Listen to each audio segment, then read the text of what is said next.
Sports on ABC. This is our game. Fight for each other. Fight for this moment. Settle in and do your job.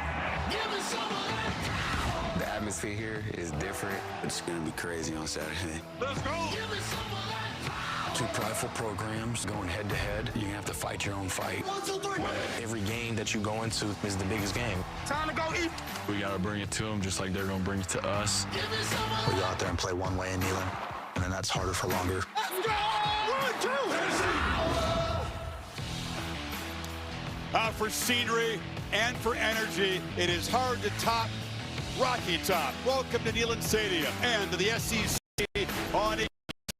Saturday Night Football presented by Capital One and part of SEC All Day presented by IHG Hotels and Resorts. We are operating in dark mode tonight in Knoxville, Tennessee, as the Oklahoma Sooners collide with the Tennessee Volunteers in a very high-impact SEC game tonight. Check out the All-State Playoff Predictor. For the winner, there's more work to do. For the loser, it is very, very grim. Tennessee, a 3% chance if they cannot protect home turf tonight. Oklahoma, not much better. So welcome, Chris Fowler, Herb Street. Halloween, it's a different vibe here, special Tennessee uniforms. And Kirk, we're in the home stretch. So by the end of this month, most of the playoff bids are going to be sorted out. But between now and then, a lot of games like this where it's win or go home, huh? Yeah, I mean, that's what makes it so exciting, especially in this conference, is you just really don't know what to expect. I think Florida-Georgia today is another example of that. Tonight, you know, you just laid it out perfectly. So much at stake at the be in November in this conference. Well, for Oklahoma, they're hoping that John get back to the way that he played in the first 4 games of the season. Remember, they beat Michigan, beat Auburn, but he injured his thumb against Auburn. And then 15 days after surgery, tried to come to Red River. And things since that game have not been quite as crisp. Hasn't been involved as a runner. The yards and touchdowns on the ground, that had been a big part of his game. So Mateer off a run against Ole Miss tries to bounce back tonight. Yeah, talking to Ben Arbuckle, the offensive coordinator and play caller who came over with him from Washington State, knows him better than anybody. His message is, hey, listen, let's own the mistakes we made last week against Ole Miss. Let's learn from it, and let's not press. You're trying to make things happen. It's almost like he's trying to live up to that quarterback he was the first 4 weeks when everybody was talking about it. Man, have you seen John Mateer? This guy, he's going to win the Heisman. Then the injury, and then things haven't gone as well. It's only natural, human nature to want to press to make that happen. Tonight, in front of this environment, he's got to let the game come to him. Can he do it? Sooners have not had a road win against a ranked team in quite a while. Try to get over that hump tonight. Meanwhile, for Tennessee, they have not beaten a team in the SEC that has a win. Their combined victims record 0-13. Close against Georgia, lost to Alabama. Can they come up with a big W tonight? And I think their big emphasis tonight, and they've done a great job of it all year, is starting fast with Joey Aguilar. They feel that if they can jump on top of Oklahoma, obviously they can keep this crowd in the game. They can get themselves to really think that they can pull away and win this football game. But Joey Aguilar has been an incredible addition this year. They've been able to get back to being Josh Heupel's offense, which is run the football, stretch defenses out, and then take those big shots downfield. Aguilar and a great group of receivers have brought that, and the Sooners defense takes a lot of chances. Can they hold up against that vertical pass game is the big key to the game. Sooners stout on D, but not their best game against Ole Miss, and Tennessee's defense is pretty challenged, so they tend to get involved in a lot of shootouts. I'd like to pause and remember a very important figure in the history of sports broadcasting. Bob Goodrich passed away over the summer at the age of 80. Now, Bobby played at SMU as a tight end in the 60s, began his career at ABC in 71. He produced college football for 22 seasons. Also produced 6 seasons of Monday Night Football, the Super Bowl, Indy 500, the Olympics, and many other events. We send our condolences to his loved ones, to the many colleagues who work with him, including some of those who are on our crew here tonight. He would enjoy settling in for this college football game we're getting ready to show to you tonight. The Papa John's kickoff is next, after these messages and a word from our ABC stations. We're ahead.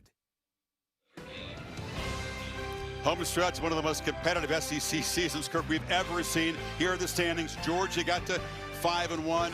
Alabama and A&M did not play today. two big wins today that really stood out was what Texas and what Georgia were able to do. Both got challenged, both found ways to win. You see the Vols and Sooners in that right column cannot afford a third conference loss. Neither team has a great chance to get to Atlanta, but that at-large playoff is very much in play for the winner here.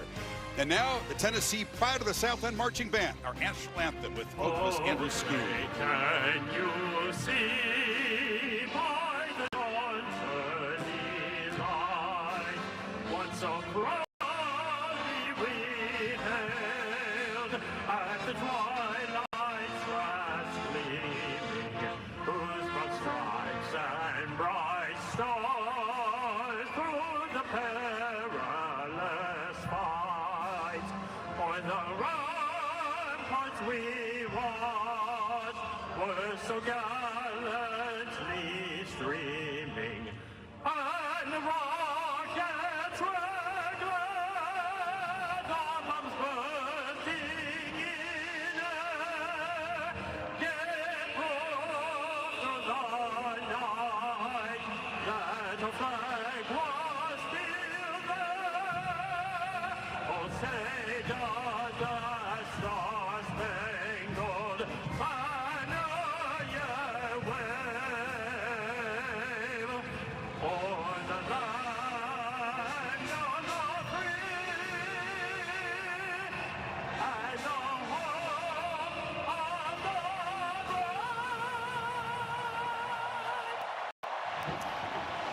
Great energy here. The only night game for the Volunteers all season. It is dark mode. The players have been wearing those all-black jerseys. The fans joining in here. And welcome back, Chris Fowler, Kirk Herbstreit.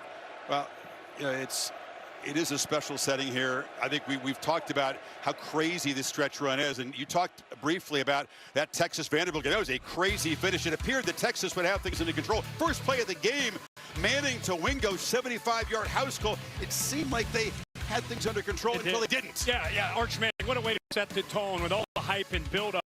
Vandy pull away with Diego Pavia, a chance here with an onside kick off of the Texas player right there. I thought Vandy might have it, but instead goes out of bounds, and Texas holds on. Look how close. His own player knocks it away. Big day for Manning, but Sarkisian acknowledged they find a way to make it interesting. Georgia and Florida, the old rivalry here, fourth quarter three-point game, stuffed. Ball gets nothing. 4th and 1. Billy Gonzalez, the interim head coach, goes for it. Georgia's defense, as always, steps up. They get the ball back to the offense, and good old dogs finding a way in the second half to get it done again. John-C. Bowens bounces in there. Here's the last chance. 4th and 4, Lagway almost picked off. Heartbreaking for the Gators of the hands of Georgia, which is still sitting there at 5-1 in the SEC. Isaiah Sategna is the big play weapon for this Oklahoma offense, the guy that John Mateer will try to find. There are big plays to be made against this Volunteer defense. But the Volunteer offense makes a whole lot of big plays too. And keep an eye on Chris Brazzell. Early and often they throw deep to this receiver. And this Oklahoma defense will try to get after and influence Joey Aguilar. If not, guys like Brazzell, Mike Matthews, Braylon Staley are potent weapons. Oklahoma and Tennessee, both teams gotta have it tonight on Rocky Top. It starts in the hills and runs straight down to the river. Tennessee steps into the night to spark the Sea of Orange. The atmosphere in Knoxville is one of the best in all of sports. Oklahoma is battle-tested and ready to roll in Rocky Top. This is now or never. Fight for each other. Fight for this moment. Two programs with playoff dreams still burning bright. They are not like us. Every one of these games is precious. Fight, transform, just go be us. But tonight, the Volunteers go dark and Neyland ignites on Saturday Night Football. Just cool to see these uniforms together on the field. Hasn't happened very often. Just the 6th meeting. A couple of early Orange Bowls. The only previous game in Knoxville took some Baker Mayfield magic. Late rally that went in double overtime, and then Josh Heupel's homecoming game in Norman a year ago as we went back to the place where he won a national championship as a Sooner quarterback. Hard fought. 25-15 Tennessee victory. Tennessee in this spot as a home favorite. It's actually won 26 in a row. That's the second longest streak. They are expected to win this game. But weird things happen in this stretch run. No doubt about that. As they'll gather and make their entrance through the split T. And I love this entrance. This is hype. Players love these uniforms. Wear them once a year in the last 5 years.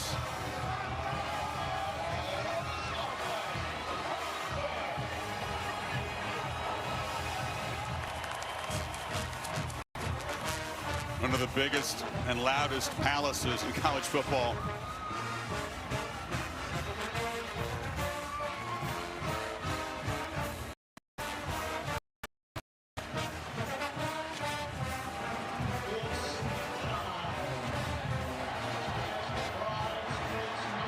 They'll form the T, and then this is a dark mode wrinkle.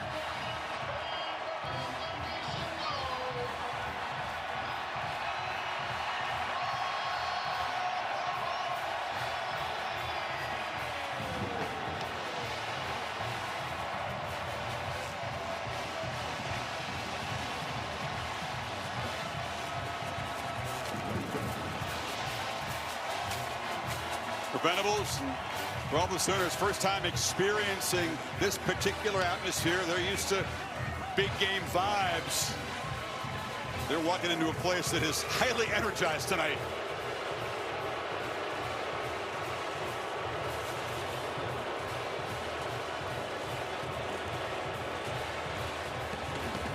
Venables told us, Kurt, this is a, quote, punch back moment.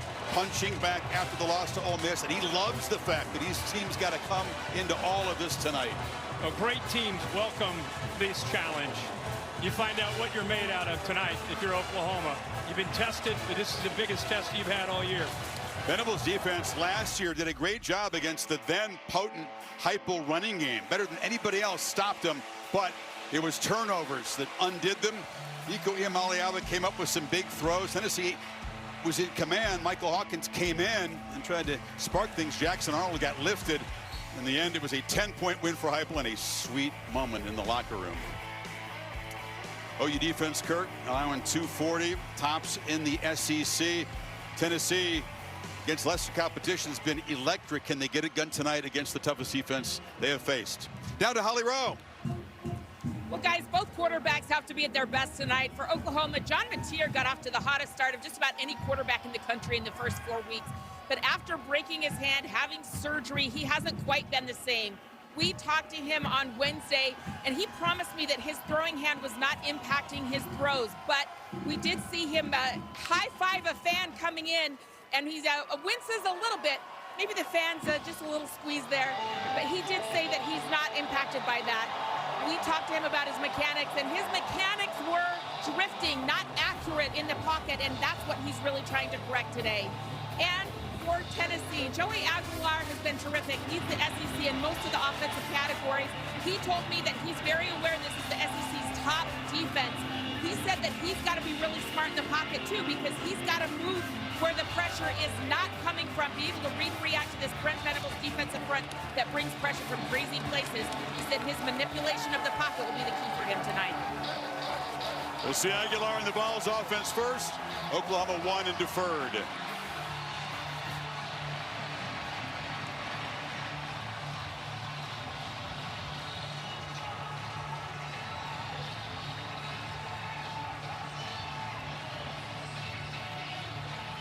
Tate Sandell to boot it away.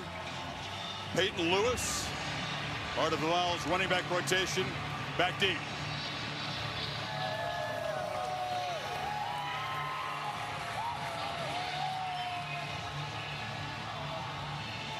How will these players on both sides respond to this must-win game? We're about to find out.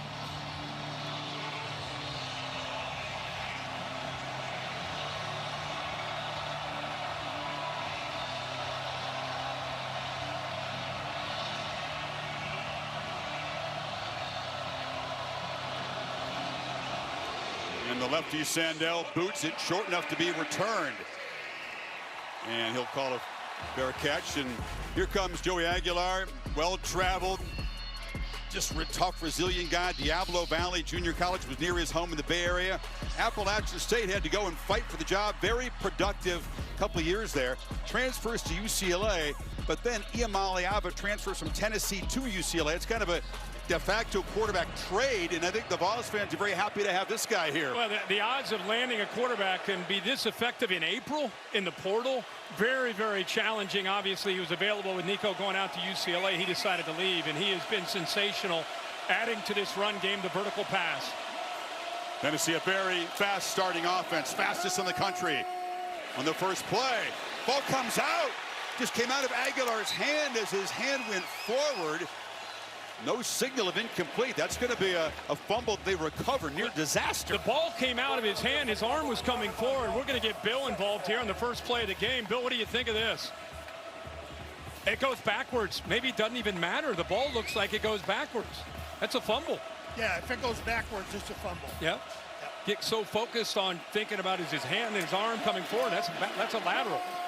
Just when we say Tennessee's a very fast starting offense, you know, touchdown their first possession in almost all their games. Yeah, you and I were down there with Brent Venables, and he told us, man, the first quarter, this team is as good. In fact, they scored more points in the first quarter on average per game than anybody in the country. And his message to his team is, we've got to start fast on defense. And after that miscue by Aguilar, got him behind the sticks, a chance to get this Vols offense off the field.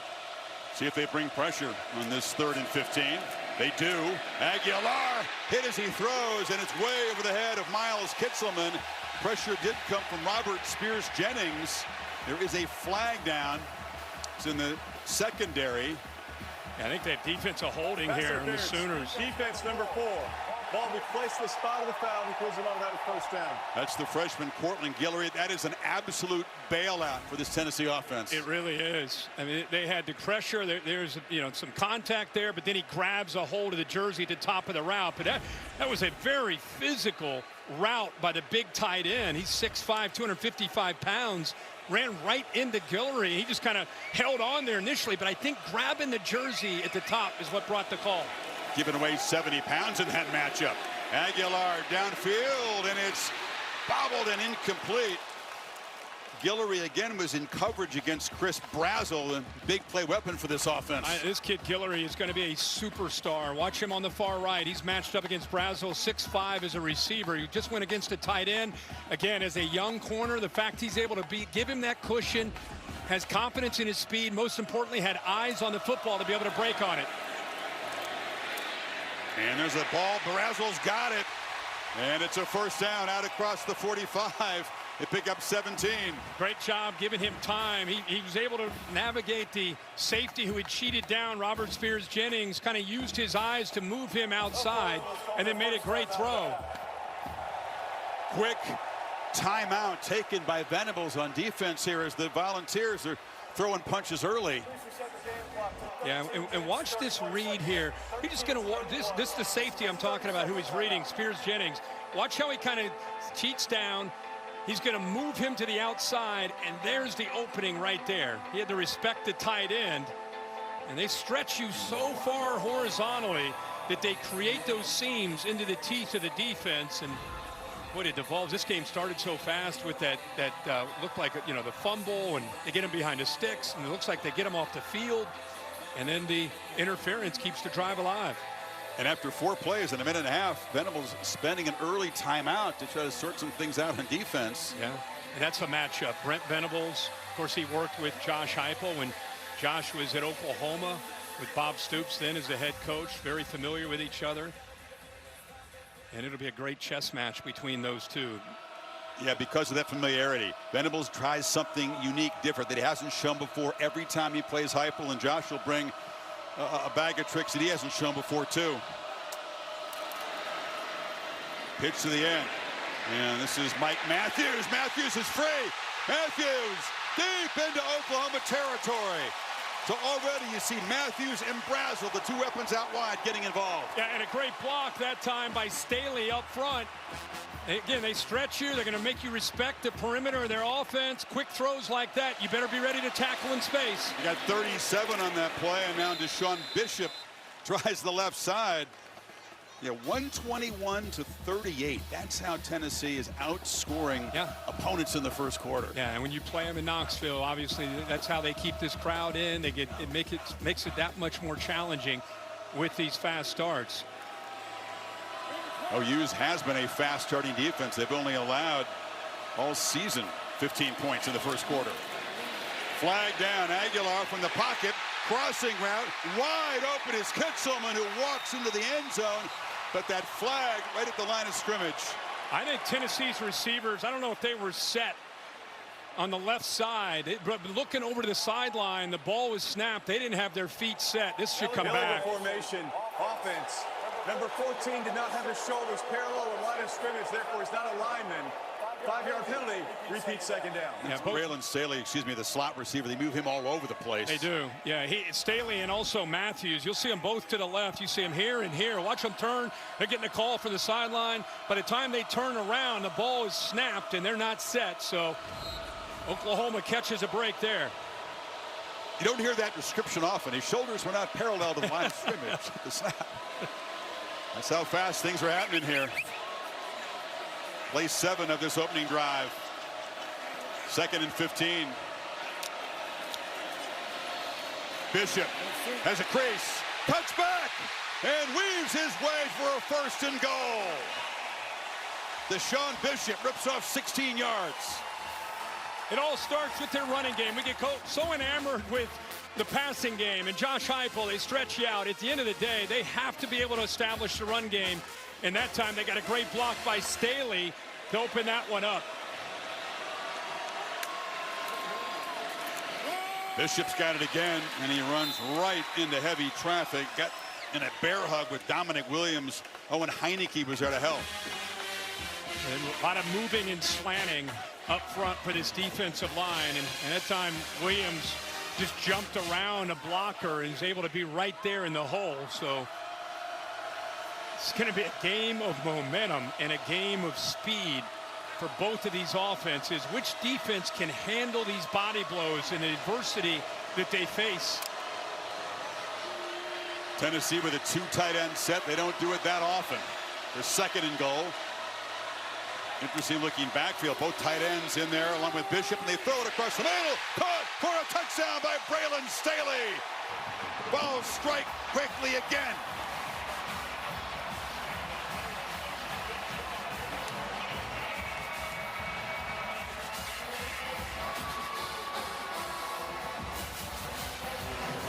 Wild drive begins with a fumble on the first play, then the defensive holding, which would have forced a punt had the Sooners not bailed him out. That's right.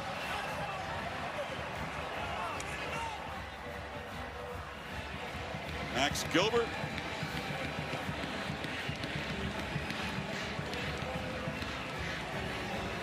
Nine plays, 75 yards, 343.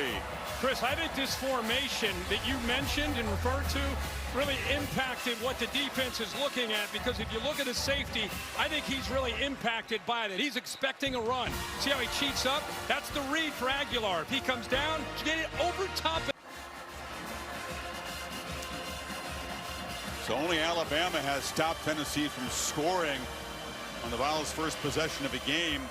John Mateer and the Sooner offense will step out there for the first time down a touchdown. Josh Turbyville boots it to the end zone, and Satania will leave it here. So John Mateer, pretty tough on himself. He owned the mistakes, the misfires late in that loss to Ole Miss. Question for me, Kirk, tonight, how much running will he do? It was such a big part of him early in the season. You haven't seen it since week 4. The effectiveness of being able to scramble and create. Look at him. You can see that leadership. I think this is what we all fell in love with early in the year. You know, using comparisons of Baker Mayfield or Johnny Manziel because of the energy. Big thing for him, just take what the defense gives you. Don't have to be Superman tonight. Just execute and be efficient. They'd love to get their running game going. Xavier Robinson in a big game against Ole Miss, and he's got the first handoff of the game, picks up a couple of yards. You know, their offensive line, like a lot of teams in the country, have had a lot of injuries, and even tonight they're playing some young guys, a couple true freshmen out there at tackle. And I think it's affected the continuity of this offensive line and what they can do in the run game. They've been very one-dimensional and relying a lot on Mateer to make plays. Tonight, he needs this run game to be sprinkled in to make Tennessee have to respect it. Jaron Kanak to the slot left. The tight end is a weapon. Satania set out far to the right on this 2nd and 8. Jason Autry will reset the game clock. And here we go. Empty backfield. 5 receivers.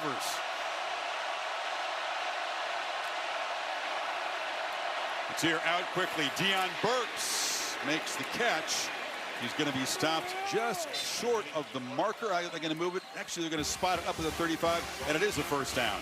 Good job. Chess game on the other side. Ben Arbuckle came over from Washington State with John Mateer. Tim Banks, always love sitting down with him. Every week we get a chance to call Vols game. Very, very enlightening and forthcoming on what his defense has faced this year with some of the injuries that they've had to deal with. And they thought when the season started, Jermon McCoy and Ricky Gibson, maybe the best combo tandem of corners in the country, and both out all year. Robinson off the left side. Yeah, McCoy hasn't been able to recover from that injury at the end of last year. And then Ricky Gibson injured against Syracuse in the opener. Guys have had to really step up, including Ty Redmond, a true freshman. Yeah, Ty Redmond and Colton Hood, who came over from Colorado as a portal guy, and they thought he'd be a nickel and maybe a third corner. And he's had to be the alpha. He's really had to step up and play through some pain and injuries, and he's done a heck of a job coming over from CU.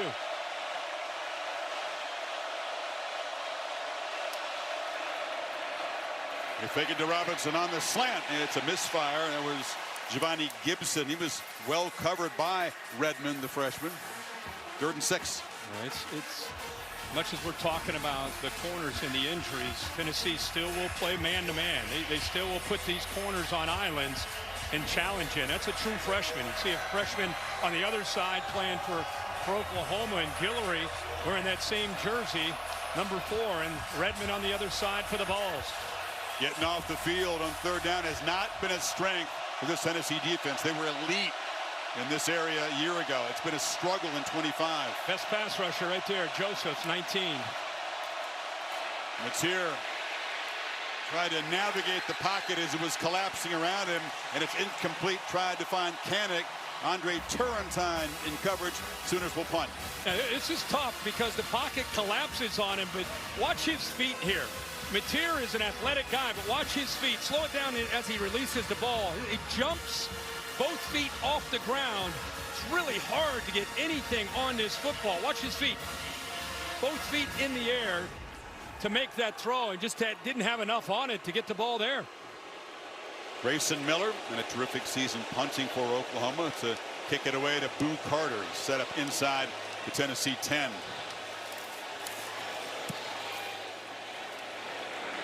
Carter from the 10 tries to get to the sidelines, knocked out after a short return at the 16. 50-yard punt delivered by Miller.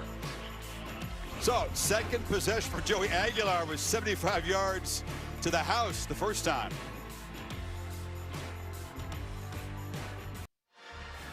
See who's bringing the heat, brought to you by Sonic. Sooners like to affect the quarterback. Good luck. Look how fast the ball is out here. No doubt. I mean, it is quick pass again, stretch you out. But they run the football. I mean, this is what makes this offense. This is not just an offense that wants to play out on the perimeter and throw the football around. They get physical with Bishop as a runner. Here they affect the eyes, and it's that secondary of Oklahoma able to get a pass on the back end. And remember, this offense starts faster than anybody in college football, averaging 15 points per first quarter throughout the entire year. And that was Oklahoma's biggest nightmare, was trying to match that quick start, not get down by 10 or 14. They better step up here. Yeah, it's not a defense that's used to being staggered early. Up the middle. Bishop, quick dart for about 5. Jaden Jackson got him down. Remember the first series, coming off that Ole Miss game, Oklahoma way too many big plays against Ole Miss and Lane Kiffin. First 3 plays in that first drive, over 15 yards. Aguilar has time, right down the seam, and the catch is made by Staley, knocked loose. Looked like he had it in his hands, and then the shot was delivered by Peyton Bowen to knock it loose, and Staley still down on the field.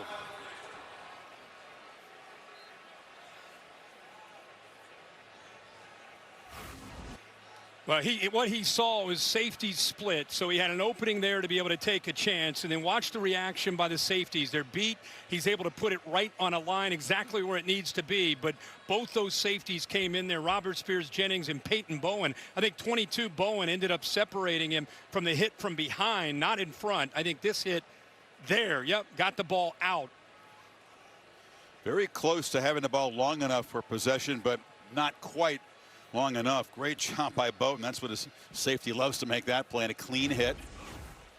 Well, this offense, and again, Nico was a freshman last year. You got to cut him some slack. But what this offense missed a year ago was their ability to go downfield. That's Josh Heupel. That's a staple of this offense. And you almost got to go back to Hendon Hooker about 3 or 4 years ago when this offense had that ability to get downfield. Was what this year they've been able to accomplish with Aguilar. Not a very deep receiving core. I'm seeing Matthews and Brazel get involved. It's really those two plus Staley. And Braylon moves around a lot. He's the guy that had the touchdown catch, targeted 71 times, sitting up. Looks like he may be okay. Yeah, what an athlete, and not only that, he's been a great blocker. We saw that in the opening drive. Just to go back to that point about Aguilar, Chris, you go back to Hendon Hooker, which to me is almost the bar. That's the bar, 9.5 yards per attempt if you go back to that year. And then look, the last couple years, not as good. And then look what Aguilar's doing this year. Very, very close to what they were able to do 4 years ago with Hendon Hooker when they were throwing it downfield all the time. And it's, again, such an important aspect to go along with the running game that they pride themselves on. Yeah, Jalen Hyatt running wild. That really forced defenses to play Tennessee differently. And then Heupel had, as you said, to react to that. They were intent on not getting beat by big plays. Third down, launching downfield again, and the catch is made by Ethan Davis. The tight end can get vertical. Just in case you forget about him, number 0. Yeah. Heck of a job of picking up the blitz by Bishop, and then you get the ball. Again, we just really on cue. They're able to find those one-on-one matchups and hit another big one. 40-yard chunk, and then Bishop's going to be dropped behind the line of scrimmage. Play made by Kip Lewis. Watch Bishop 18 pick up the blitz. Just kind of eyes it, sees it, not surprised. And you've got to hold up on islands. It's such a tough thing to do. That's a big tight end at 250 pounds getting downfield fast. Aguilar fires, far side incomplete. If we get a chance, there's a flag, a couple of them, by the way, as David Stone was rushing the passer. Personal foul, roughing the passer. Defense over 0 for contact to the quarterback's head. 15-yard penalty for previous spot, includes an automatic touchdown. Another major penalty against Oklahoma. And not only is it a major penalty, it's after an incompletion. It was going to be 3rd and long. There's the hit to the helmet, the headgear. An obvious call there. Second time we've seen a miscue when it comes to rushing the quarterback, and the defense just kind of not playing with discipline there. It's got to drive Brent Venables crazy. That's 3rd and long after that incompletion. Instead, a first down to the 25. Yeah, we're going to say good conversation with Aguilar about how he's improved as a downfield thrower. I'd have to say he was not really known for that, but he was willing to come in a 1-year stint here, Kirk, and really embrace tough coaching on his mechanics and improve, and he's come light years in that area. Yeah, it is fascinating because you would think with the portal he would have a history of being really, really good in that area. And I think he's just been a great fit to the offense and what they've needed. Also, let's not move past the group of receivers. Tennessee in the past, they've had one, like a Julian Hyatt, 1 or 2 guys. They've got 4, 5, 6 guys, which makes it different and much more challenging for a defense to match up with. Matthews to the left, Brazel to the right, as they always line up. Remember, the defense spread wide. The ball's knocked loose. And R. Mason Thomas has got it. Stiff arm moving his way and still going. A scoop. And if he stays in bounds, score for Oklahoma. Did he step out? Oh, my goodness. Owen Henneke came on a blitz on a run-pass option, and nobody picked him up off the edge. On the field is a fumble recovered by the defense, returned for a touchdown. There's a sideline warning. Oklahoma, it's their first of the game. There is no yardage. Touchdown. You can see R. Mason Thomas being helped. He clearly had a problem with his leg, and he was just trying to keep his balance as he was tight-roping down the sideline. Let's see if the touchdown will stand here. Well, first we'll look at the pressure. Yeah, the pressure off the edge. It's a run-pass option. Decides to throw it, and because of that, you're able to get right by the right tackle, blows it up. Clearly a fumble. And then R. Mason Thomas, who's known as a pass rusher himself, how about the job of being able to keep his feet? Oh, that's going to be a close one. Another close one. Now he's working his way back in the field. Was there just a sliver of green between the foot? I think there's enough to have this stand as an incredibly impactful play in this game. Sooner defense was on the ropes. Tennessee trying to go up 2 scores, and suddenly could be a tie game here. R. Mason Thomas there, I don't know if he got hurt trying to stay up and fighting off would-be tacklers, but he didn't look healthy as he was jogging those last 10 or 15 yards. He looked like he was struggling. Heupel is pointing up to the screen. The folks are extremely biased here. They think he stepped out of bounds. Replay center took a look at it and is comfortable that he did stay in. And Sandell's PAT ties the game. A 71-yard scoop and score for R. Mason Thomas. Early fireworks here on Rocky Top. What do you expect in the dark mode game?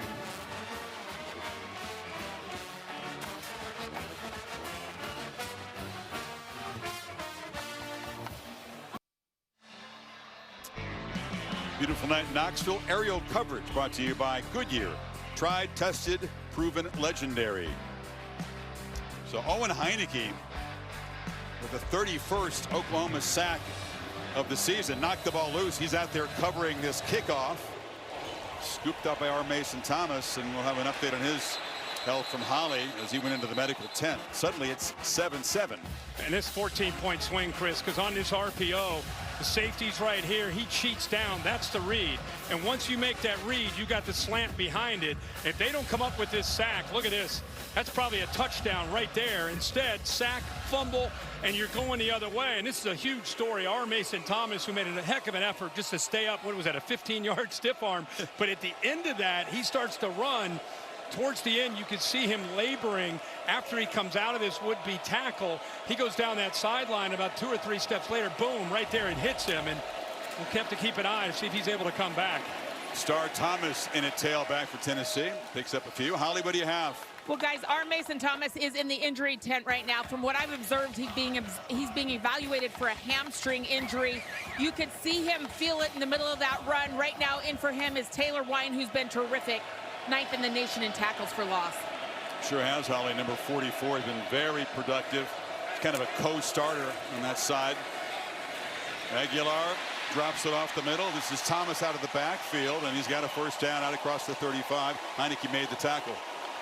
7.5 minutes to go here in this first quarter. I mean, obviously a long way to go, but what a turn of events for Oklahoma's defense, not just to tie this game up, but to kind of settle the crowd down a bit.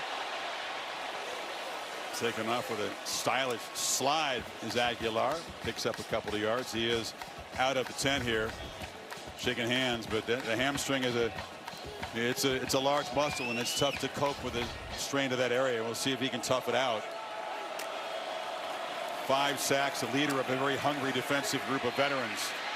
Aguilar's short flip across the middle, paying a price as Henneke delivered the blow there. 10-yard gain for Thomas. He delivered a big blow, and I think he took the bad end of that. He checked himself out right away, probably seeing stars. That was a big collision, a physical linebacker, as we've seen tonight already. Starr delivered the blow, and the other guy's feeling Stars, and that's another key guy in this Oklahoma defense on the sideline at the moment here. Boganowski, safety, made that stop. Things happen quickly. Don't blink, folks. The Tennessee Volunteers have the football.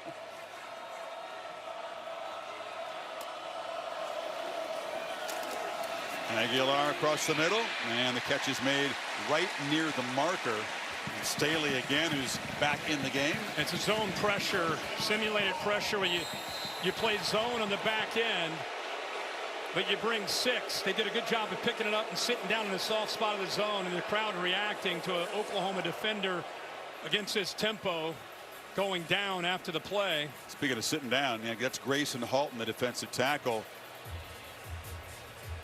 He went down immediately before the ball was spotted, and that's what the officials are on the lookout for this season. A point of emphasis: once the officials spot the ball ready for play, if a defensive player does go to the turf, it can cost the team a timeout. That was not the case here, and health concerns right away for this Sooner defense. Another one.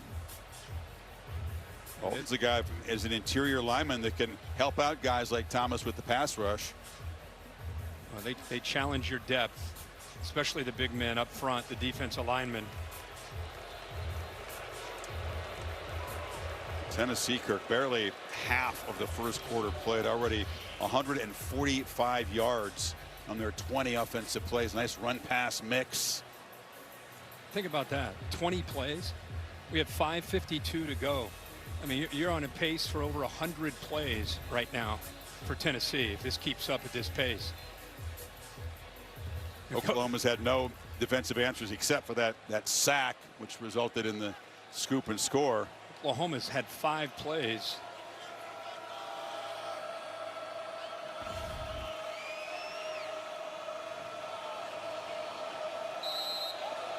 So they're losing guys to injury concerns, and they've already been on the field a lot.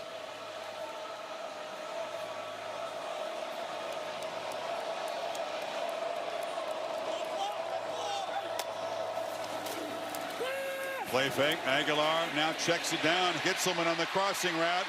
And the former Crimson Tide tight end is going to be shoved out. But another big chunk play. Got 19 more. Against zone defense dropping out. Aguilar really almost playing with these linebackers, moving them and then throwing in another direction. That time Thomas met behind the line. See that Heineke is back in the ball game and right away delivering shots. He is super active tonight. So much pressure on the eye discipline of these backers and safeties. That time they got downhill in a hurry to be able to make that tackle for a loss. Remember, they're #1 in the country in tackles for a loss. They like to get you behind the sticks. Aguilar pressured, and he's going to be sacked for a 3rd time tonight. So no R. Mason Thomas. You got Danny Okoye off the edge getting involved. The Tennessee offensive line that has only allowed 9 sacks all season coming into tonight. Yeah, miscommunication up front, and Brent Venables doing a lot of different looks when he gets the chance to be able to do that. He's trying to challenge the communication, and that time really did a good job there. Of Pendleton, the center, came over but didn't have any help at all. It's David Sanders Jr. He's that 5-star recruit, their freshman, who's starting at right tackle tonight. Played in 4 games but has been battling injury, and they're checking him out. Looks like a lower body concern. And watch from behind. Boye kind of knocked into a whip an ankle. Yep. Bending in an awkward ankle. You can see right away the grimace from Sanders. Very talented 6'6", 305-pounder from Charlotte. Interesting adjustments they've made to their pass protection. It's something you see a lot of the Amazon games you do on Thursday night. You know, they call it pull protection, where they actually pulling the guards out like it's a run play, and it forces guys to really play in space against edge rushers. It's challenging for an O-line. Well, it's challenging, and it helps affect the eyes of the linebackers because they see a pulling lineman, especially at the college level. They're just assuming it's some kind of a run play. So it's a nice wrinkle. Josh Heupel wasn't big on it initially, but his I think over time realized that it's a very effective way. But coming in tonight, it's been feast or famine for both Oklahoma's defense, either sacks or they give up big plays, and for Tennessee's offense. It's either protect and hit big plays or give up sacks. 6 plays tonight of 15 yards or more. Think of that. 6 plays of 15 yards or more, and also 3 sacks. So that trend continues for Tennessee. And that sack sets up a 3rd and 20. They are in field goal range, but barely. Sooners not showing pressure, dropping 7 guys back into coverage.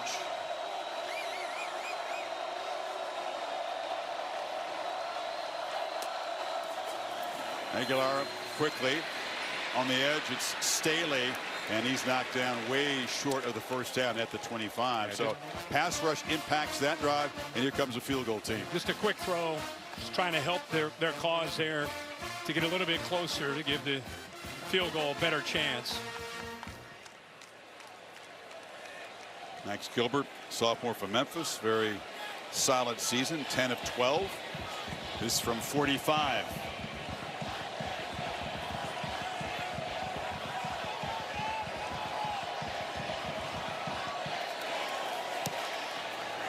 Drives it, hammers it. Got it up in that second level of seats. Would have been good from 55. So Volunteers reclaim the lead. Great snap, good hold. Strong leg there, Chris. Well, we're seeing this battle. You know, you mentioned it. Oklahoma, #1 in tackles for loss. They've had a couple of those, already 3 sacks, but vulnerable on the back end. And that's what hurt them against Ole Miss. Exactly. And I think that's going to be the story tonight. That stop, not just they give up 3 points, but just getting a stop at some point, the field kind of levels and you just go play football. Obviously, John Mateer has got to get into a zone himself, and this offense from Oklahoma has got to rediscover who they were early in the year, and I think we're all anxious to see that happen.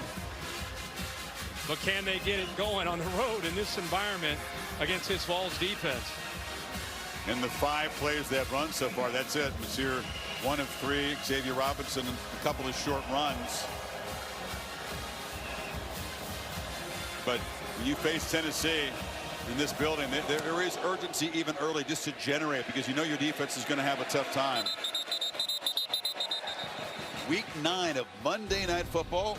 Kyler Murray, his status has kind of been up in the air. The Cardinals look he's going to try to go as they square off against CeeDee Lamb and the Cowboys. 8 Eastern.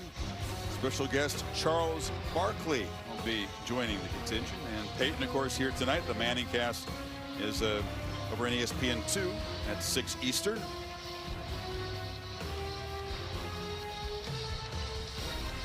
Living legend Peyton Manning. I'm wondering if perhaps Baker Mayfield, Oklahoma fans or the folks weren't positive he's going to try to make it, but a bye week for the Buccaneers, I believe. Not seen him tonight yet. Sam Bradford was here, but I don't know if Bake's here. It's here back, fits it into tight space there, and that's Giovanni Gibson. Picks up about 7. Sooners trying to use some tempo now. They're going to go fast. Spreading them out, empty set. Mateer takes off. It was a quick peek and then a design run. Moves the sticks out to the 38. David Hobbs got him down. Spread. Anytime he spreads the defense out, he's always a threat. And if nothing else, he's not looking to go 60. He's looking to do what exactly he did there. And let's pick up 7 to 10 yards, get the first down, and make the defense have to respect that part of this offense. Burks came in motion. Mateer took a look, but now has his eyes downfield and now just tries to avoid the rush. And it's a short scramble for a couple of yards before Hobbs made the stop again. And he wanted to take a shot downfield. Kept the back end, give him just enough time, but it was good coverage downfield, nothing open. And instead of checking it down, he didn't have a check down. He had to use his legs just to get some positive yards. He's a guy that's capable of long distance runs. Had a 51-yard run earlier in the season, has run for 5 touchdowns, but again, not much of that since he's returned from thumb surgery. Been protecting that. Play clock at 2. And a timeout was taken. No, I think they got delay a game unless they got the timeout late. They were signaling. Snap. Delay a game. No, Offense. did not get it signaled. Venables, he may have said my fault. He kind of shook his head, but waited a bit too long to try to call timeout. It's like obviously on the road in college football, especially in an environment like this. You could see he started to make a check up at the line of scrimmage with about 5 seconds to go on the play clock. That's tough to do. And now they're going to get a timeout. On the 2nd and 13, they'll spend their second timeout. Offense just trying to get up and running. And 5-yard penalty. We'll see if it proves costly. 2 penalties on the Oklahoma defense certainly have been costly so far. And the officials actually came together and they gave Oklahoma the timeout that you referenced. Oh, okay. Yeah, they came together, talked about it. So it's before the 5-yard penalty. So they'll take that 5-yard penalty off the board and give the Sooners their timeout. That'll switch it to 2nd and 8. On further review.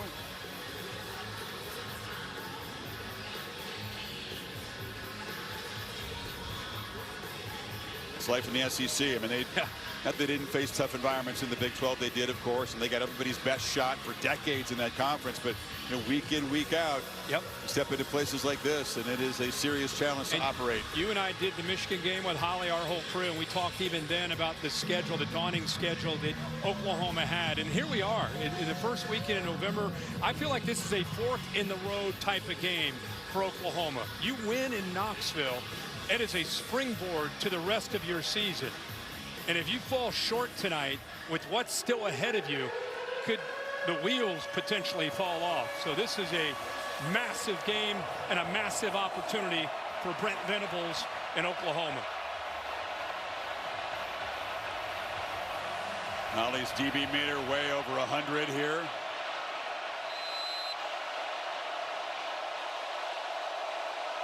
Satania goes in motion. They hand it off inside to Xavier Robinson. Haven't yet seen Isaiah Satania get involved, but he is an electric player, also their punt returner, and the one real big play weapon they have out wide. Tennessee's done a pretty good job of cheating their coverage to him, making Mateer have to find other options. But eventually OU, they will find a way to get number 5 to football. Now he's going to run all the way off the field. 5 other Sooners lined up out wide.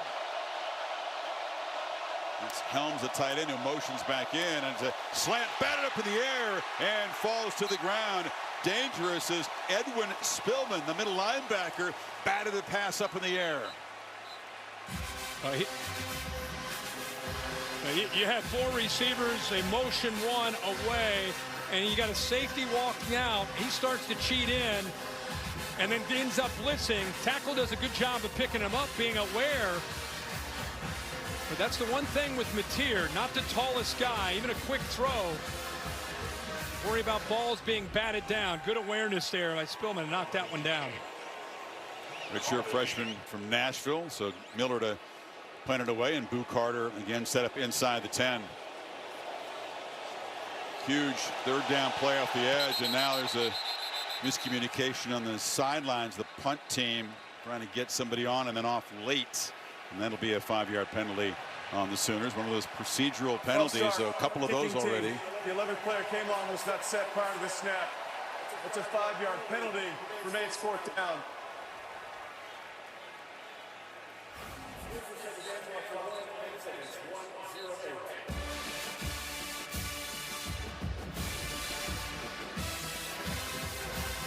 Oklahoma now 34 total yards and 29 penalty yards. You hear me on that one? 30, I heard you. 29 penalty yards. Tough first quarter. They're lucky to be in this game right now. And the 2 penalties in the defense. Now the snap is just dropped. Miller thankfully didn't panic, able to pick it up, and Tennessee wasn't really coming after him and rolls dead at the 20-yard line. Even the basics appear to be challenging. It's perfect Sooners tonight. Yeah, snap's right on the money. Just drops it, but like you said, he kept his cool. Didn't start to peek up, start to panic. Who's coming towards me? Just did a good job of securing the ball, just getting it out. So the Vols will start at their own 20. Ended up being a 40-yard punt. Final minute of this first quarter. Good news for Tennessee. Talented freshman David Sanders back in at right tackle.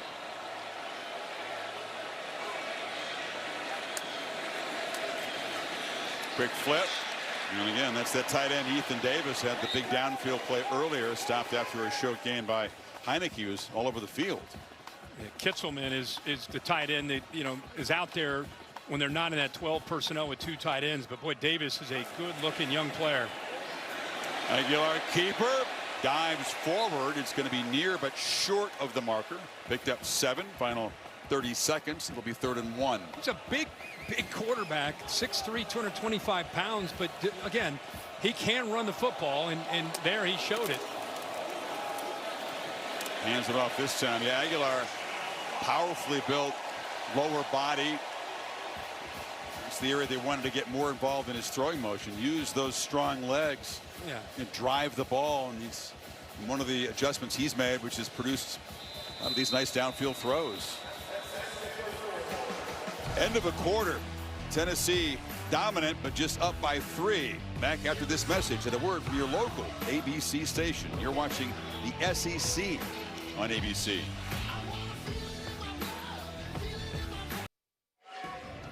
Set for the second quarter on Rocky Top, the SEC on ABC. Saturday Night Football presented by Capital One.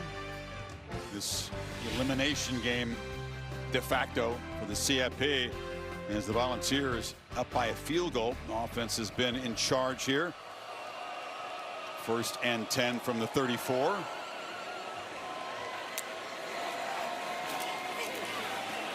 Into a clogged middle. Not much for Peyton Lewis. Holly, injury updates from that Sooner sideline.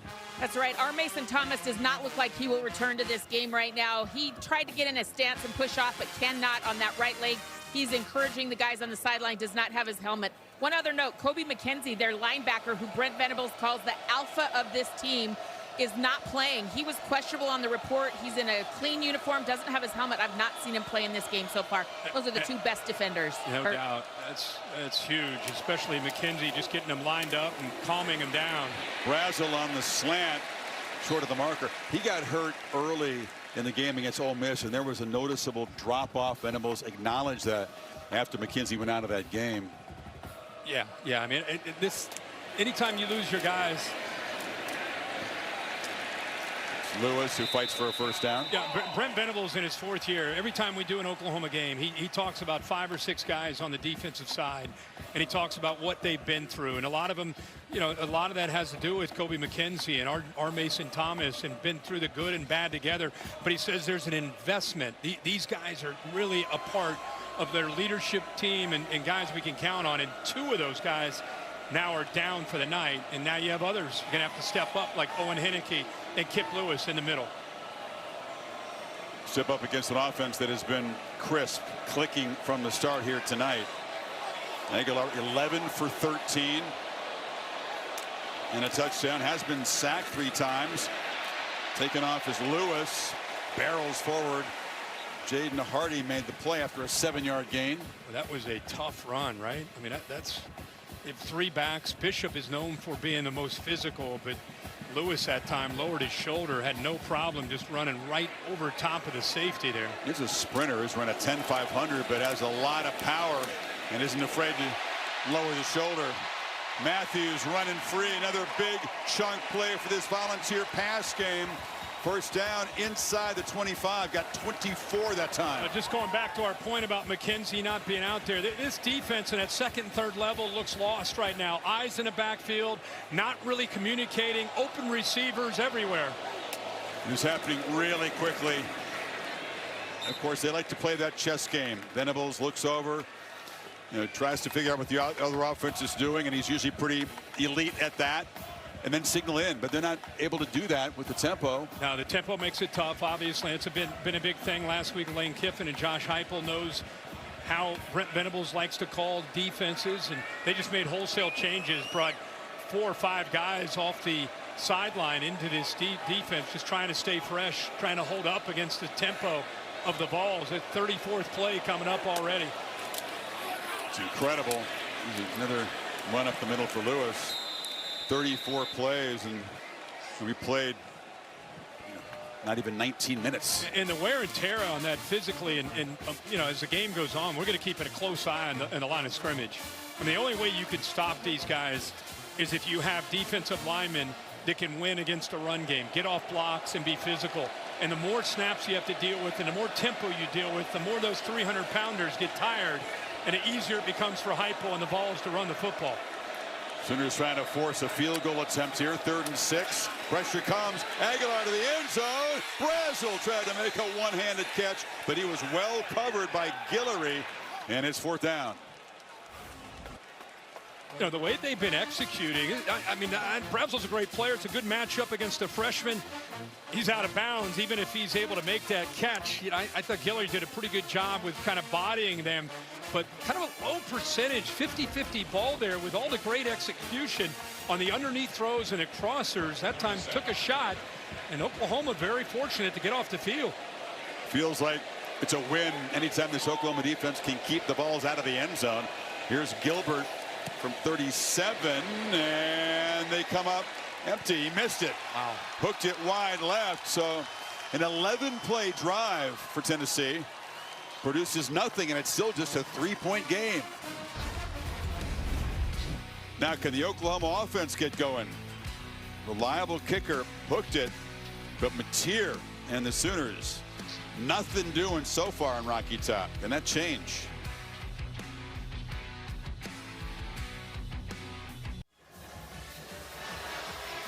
Well, your favorite team's chances of making a playoff are constantly changing based on other results. ESPN.com/All-State Playoff Predictor is the place to check it out.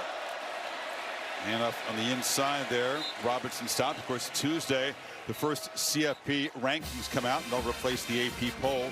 And there's the rankings that matter as we head down the stretch here in November.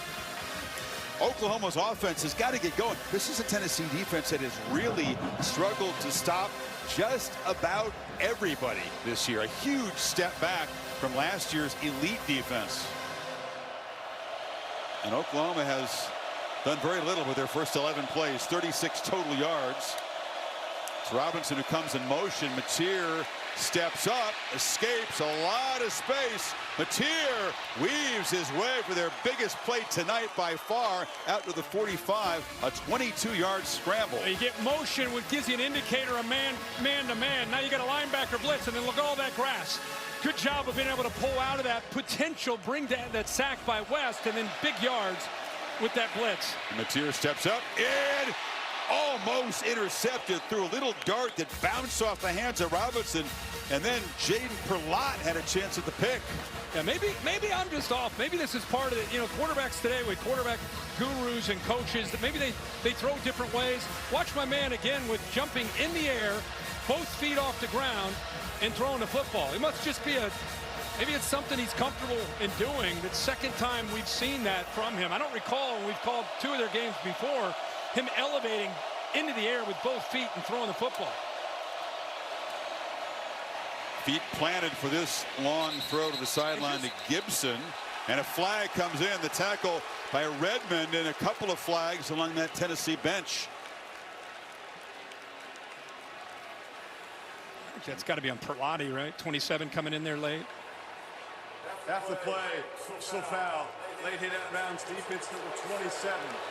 15-yard penalty includes an automatic first down. They say he's the future. Perlotti is a freshman Buford, Georgia, tall, rangy guy. And 6'4", 210, a great athlete, but this is unnecessary. It's a true freshman just being aggressive and too aggressive. Whistle, you'd see the official plays over, and he just comes in, and now the Sooners finally catch a break, get into Volunteer territory. Now the intensity of these games and these players who've seen it throughout the day, really, as we hit this stretch run, some mental mistakes. See if it costs Tennessee. And off to Robinson. You mentioned they've done a good job against Isaiah Satania, but they haven't even looked his way yet, Kirk. If you take number 5 out of the mix, this Oklahoma offense in a lot of games would struggle. Yeah, and I think what you're seeing is they're trying to move him around. There was a good shot there, by the way, of Arian Carter. Perlotti's playing because really one of the alphas of this Tennessee defense, 7, he wants to play. He's dealing with an injury, so he's not able to go at least up to this point. So that's why the freshman's out there. Yeah, it's a foot injury. Carter not quite ready. Flag down as Matier rolls and throws it on the sideline to Deion Burks. The flag was out very early. And same penalty that we saw with Tennessee. The receivers looking over to the sideline to try to make an adjustment, not getting set, and then the ball being snapped. I think this will be on OU. I mean, we've seen it twice, and Bill LeMonnier told us earlier he'd never seen it. Well, I don't know if it's going to be the whole shoulder, but it definitely we're not set. Helio formation, offense number 4. It's not square with the line of scrimmage. Yeah, we got it again, Bill. Bill, you go back to the Walter Camp era, and now you're telling me you've never seen this? Hey, honest to God, 20 years in the Big Ten, other college experience, 2 times in one game, first time in my career. What was your first year of officiating? 73. 1973, and Bill never seen it, and we've got it twice tonight. Let's get those shoulders square tonight. I've heard that critique on cameras, but get your shoulders square. More than a few times, Kirk. If you know what I mean. Oh, yeah. Kanak makes the catch and is knocked down after an 8-yard gain. Let's go back to what Brent Venables told us on the field before the game. Look who's out there. We just called him, and on cue, he's back out. That's great. Good to see that. But Brent Venables telling us we got to weather the storm of this crowd and how fast these guys are and how much they score. They're down 3. They've weathered it. They're in Tennessee territory. Huge third down in this environment to keep this drive alive. 0 for 2 so far, needs 7.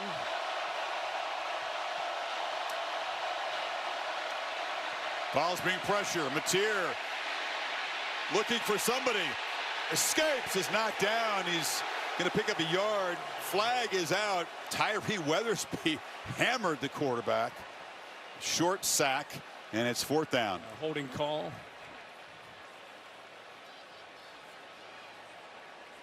It's interesting. Holding. Offense number 70. That penalty is declined. So the play is 4th down. So they're going to make it a long field goal attempt for Tate Sandell. If they'd taken the penalty, would have knocked him back out of field goal range, but given the Sooners another down. As it is, they're going to trot him out for about a 55-yarder. Chris, I think Perlotti showing this real quick and then getting out affected the mechanics and the confidence of Matier in the pocket. He expected blitz, and when they dropped, I think he was fooled and then lost on where to look for his next read. Sandell missed his first attempt. As a Sooner against Michigan has made 14 in a row, and the lefty from 55 drives it right through.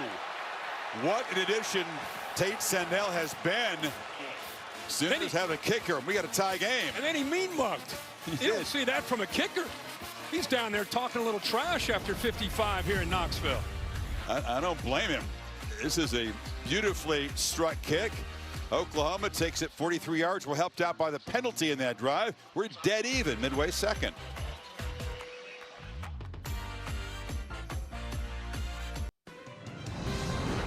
ABC Saturday Night Football is presented by Capital One. What's in your wallet? And in part by Sonic. Buy one Sonic Smasher and get a free large drink when you order in the Sonic app. Early years of the BCS system. Bob Stoops, Josh Heupel, Brent Venables there. Won it in 2000. 2 years before that, Philip Fulmer with T. Martin at the helm. Won the national championship out in the Fiesta Bowl, knocking off Florida State. Shocked the world, 1998. Peyton Lewis On the return, tries to get a crease, bounces off a couple tackles, but is stopped short of the 20. I like a field goal attempt. To bring Bill, what do you think of this? The C55, the left guard, he's Eddie Pierre-Louis, movement there. Could that have been called? If 55 moved, it'd be on a false start. Yeah. Because with the defender coming in, it's somebody who's directly across or left or right of him. That'd put it on the defense, but he's not in that area. There's the mean mug. He means it. Should. I just think it's interesting. They could have taken that holding penalty, moved him back 10 yards, and forced OU to try to get 10 yards, get back to that. Sandel's kicked 3 55-yarders, so they left him with a spot well within his range. And drilled it. 10-10. Incredible to think that we've gotten to 10-10 when you think about how this game started for Tennessee. I give Oklahoma credit weathering that storm early. 4 productive drives, not in terms of points, but Tennessee's moved the football all 4, getting inside the Oklahoma 30, but just the 10 points and a fumble and a missed field goal. They've been pretty effective so far on third down, playing on their terms. 3 of 5 so far. Sooners rush 4, and Aguilar gets it out to Brazel, crossing right in front of Guillory, and they're going to spot him short of the first down. Ball spotted short of the 30. It's 4th and 1. And the only thing I could think of is that his knee must have touched. I mean, it looked like by the time he came down that was the first down. And I know that's what Josh Heupel wants to take. It's under review, guys. Okay. The knee must have come down. Where's the football? Right there. That's a tough angle to really have a definitive thought. It was it's kind of a crosser man coverage. Put it out in front of him. Gave him a chance to run after the catch. And here's a good look at it right here. Does the nose of the ball get across the 30 when? Oh yeah, that looked like it did there. Yeah. Take a look at from the pylon here. Aggressive. Get that left calf out of there. Get lean around the calf. I'm working around. Wasn't the best look. Jim Laborde is the replay official. Jason Autry in charge of the crew. Often tough to spot that in real time, but it did look to the naked eye like he had gotten across. Yeah, I thought the 30. That second look showed it pretty clear.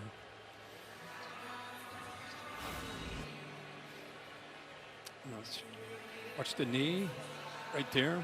I mean, you can't see the ball, but as it continues, you see right there. I mean, it's got it in the left arm. Yep. Maybe half of the football. You said they've been efficient on third down. There's one more look here. Knee down now, and the nose of the ball again.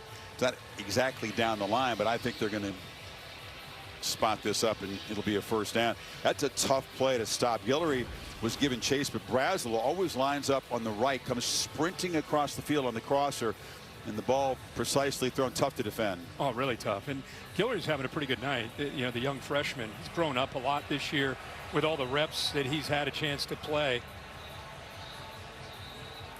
Brazel so far is a big play guy, has been contained. I mean, relative to the other chunk plays Tennessee's produced, his longest catch is 17 yards. That's about what he averages per catch. The runner has reached the line to gain. The ball will be the 30-yard line. First down.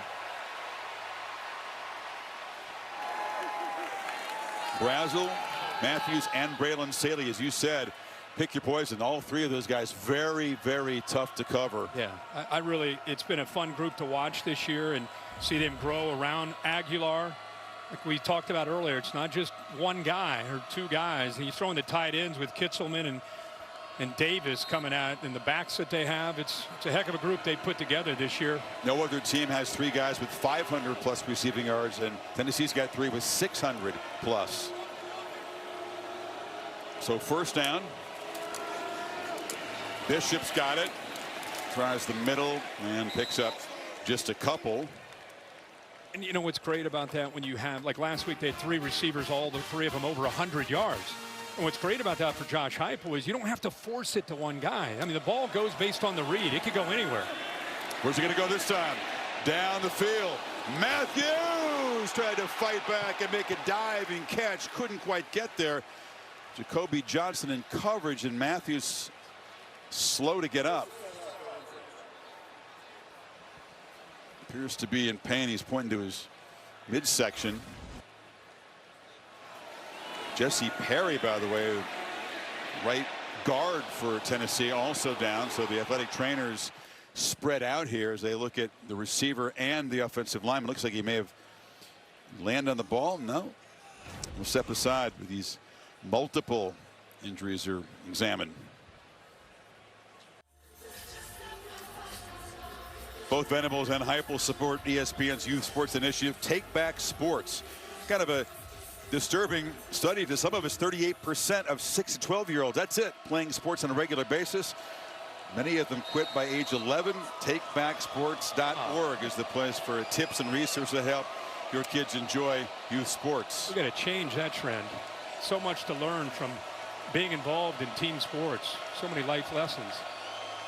Matthews walked off, but replaced by Rodarius Jackson for the moment.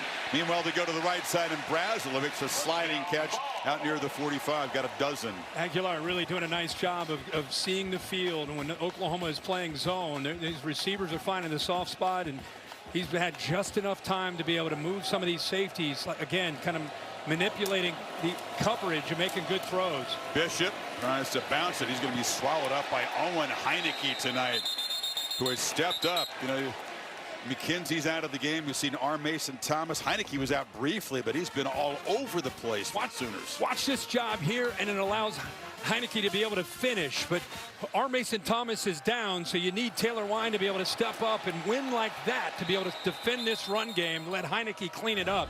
Great play, showing some physicality there on the edge. 2nd and 10. Aguilar, quick drop, sideline pitch. Staley's got it. He's going to be spun down quickly, and a flag comes in. Sammy Omosigo is going to be penalized on the tackle. Personal foul, face mask, defense number 7. 15-yard penalty added to the end of the run.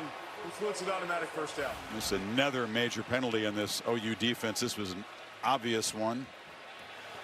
Gets his hand on the shield. Yeah. Even though he didn't technically get his fingers caught up in the cage, that's still an obvious call there, right, Bill? They did come down right at the end, and they go into the cage, because if he would have just slid up on top, he'd have been okay. Okay. But they did slide down right at the very end and got the mask. Well, you got good eyes. I was caught up in the visor. Blind squirrel finds an acorn. Penalty moves the ball inside the 40. A lot of self-inflicted wounds for OU so far. And off Bishop patiently picks his way off the right side. Just a short gain. Wine made the play. Remember, the Vols have had their opportunities in plus territory, and remember that scoop and score after the blitz of Heineke getting it out. R. Mason Thomas scored. They were to 19 and missed a field goal. So they've missed some opportunities, and now here they are in plus territory again.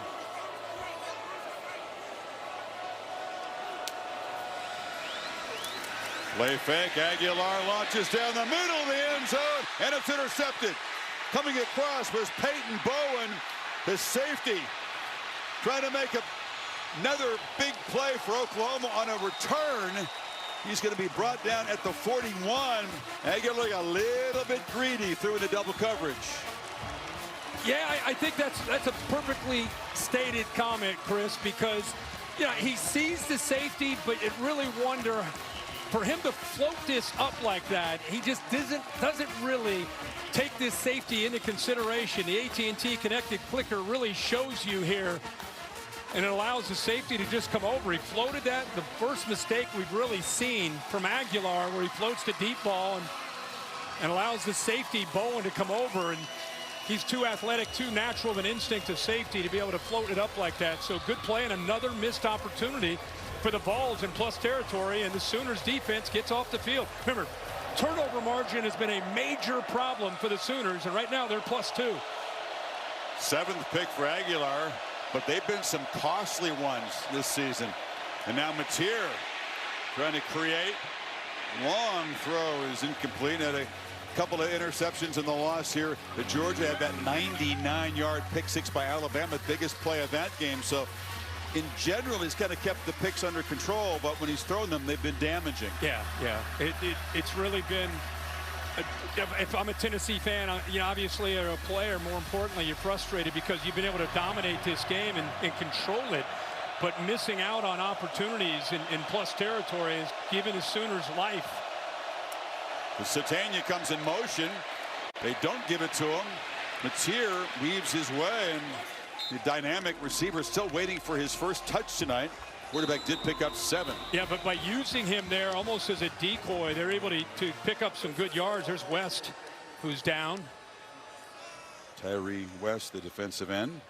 You've had your eyes on the feet of John Matier and some unusual mechanics, I think, for him. And a lot of times, here he is elevated, both feet off the ground, making throws. A lot of quarterbacks, they'll tell you, in the modern game with rotational throwing, all the power comes from the ground.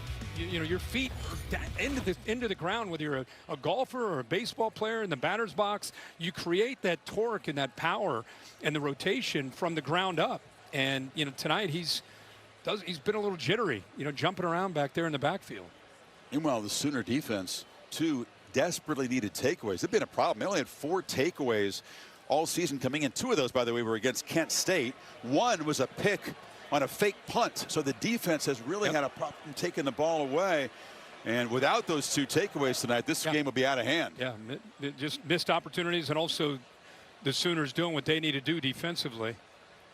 3:23 to go before halftime. We've got timeout here. Chance to check in with Kevin Negandhi in the studio. Hey, Kevin. Chris, Capital One halftime report minutes away. We got Joey Galloway in studio. I don't know why you said Kevin Negandhi like I'm not here, but let's go. He knows you're here. He's there for support no matter what. He's going to tune in at the half, by the way. Also, we're going to have Georgia surviving highlights coming your way. Reaction as well as they beat Florida. Meanwhile, South Carolina taking on Ole Miss. Ole Miss coming off the last time we saw them beating OU, and Trinidad Chambliss, it's his legs. And this is what he adds to the program for this offense of Ole Miss, his ability to run the football.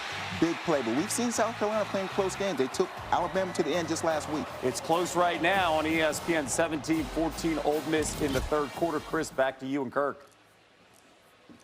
And Kevin, Joe Scott Galloway, apologies. I did not know he was. No, he didn't know. No. I thought he was still now in his Batman outfit. I don't know what the heck Joey's doing. I don't know what studio he's in. But now I'm locked in. I want to hear what he has to say with Kevin and half. Yeah. Forget.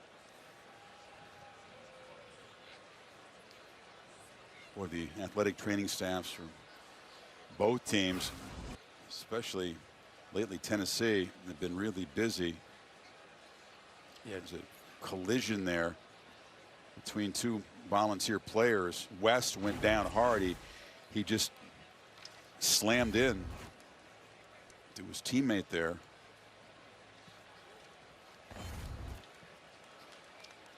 Slow to get up.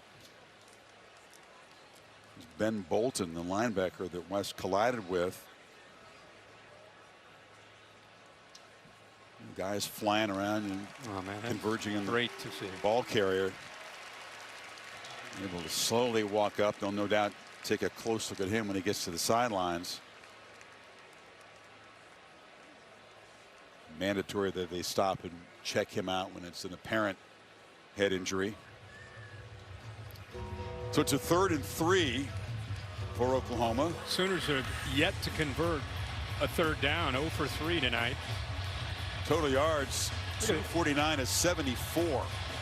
And it's still tied. How about 74 on offense and 108 on return yards off of those turnovers? Including the only touchdown Oklahoma has produced tonight. R. Mason Thomas, who left the game after injuring his hamstring on that play.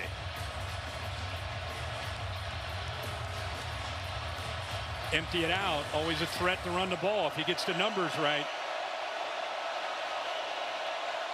They bring Blaylock back into the backfield. And Matier, pitch and catch, and they finally involve Isaiah Satania. Top receiver on this team, picks up 13 and a 1st down. Now that ball had some zip on it. And thankfully his feet were set into the ground as he made that throw, and it's good to see 5 get his hands on a football. Hadn't even been targeted until that play. No, he is. We've talked all throughout this first half. He's the real difference maker.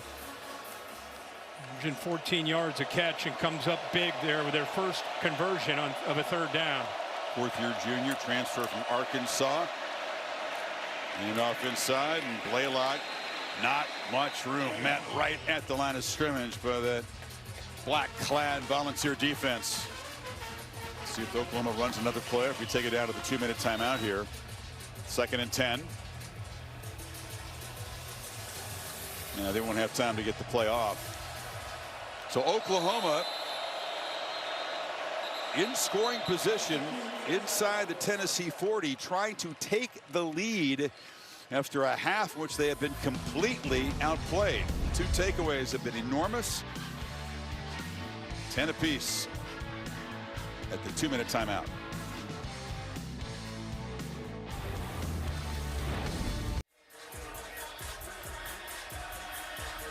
Beautiful night on Rocky Top. 2 6-2 teams that cannot afford another loss to keep hopes alive for the college football playoff.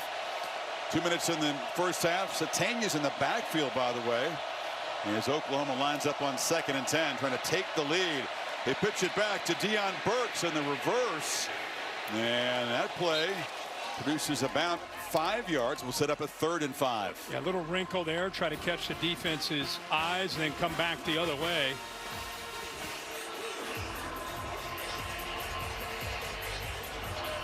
He's kind of fumbled with the snap. It was off to his right, but he was able to secure it to be able to get that ball to Burks. And now they got another 3rd down. Remember, they converted their first one. The last time they faced a 3rd down, it hit Sategna. He's lined up in the slot to the right, now comes in motion. It's here under pressure, crossing route. Cannix got it, the tight end, but not nearly enough for the first down. And Arian Carter just gritting his teeth and playing through some pain tonight. Made the stop his linebacker position. And a timeout's been taken by Tennessee to preserve some time here. And Chris, and a field goal attempt coming up. And that's good against good. You know, we talked about whether or not he'd be able to go, and right away he dialed up man coverage, and they were able to get it in there because the tight coverage. There's no yards after that catch at all. They brought that blitz again with Spillman. Had to go up and over him even to get that ball off. You got Tate Sandell. He's 5'9", 182, but hammered it through from 55 and then let the Volunteers know. He's got his like shorts on. I guess that's no longer frowned upon in the sport. Yeah, I guess not. It is with me, but those are the shortest I've ever seen on a football field. Should be right? Bill, that should be a penalty. Just dressing like that should be a penalty. What the hell is it? Wearing shorts out there? It's another 50 plus. This is from 51 to give Oklahoma the lead.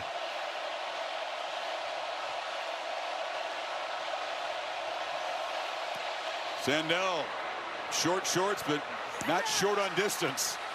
Powers it through again from 51, and Oklahoma is on top on Rocky Top. Venables smiling for good reason. His team's been outplayed with the 2 takeaways. Not done much on offense, but they got a kicker. Yeah, got his Daisy Dukes on and puts it right in the middle again. For 51. Uh-oh, here he comes again, letting people know. But hey, can you believe that Brent Venables is up 13-10? Remember, they defer. They get the ball to start the second half.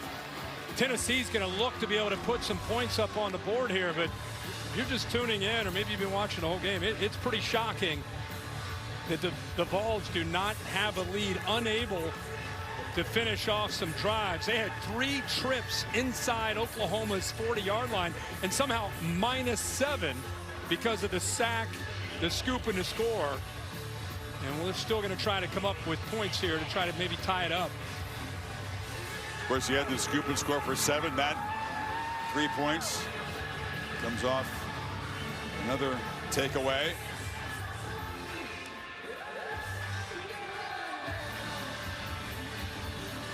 Oklahoma's going to get the football to begin the second half, so Heupel wants to try to make something happen. Couple timeouts and 1:08 to work with.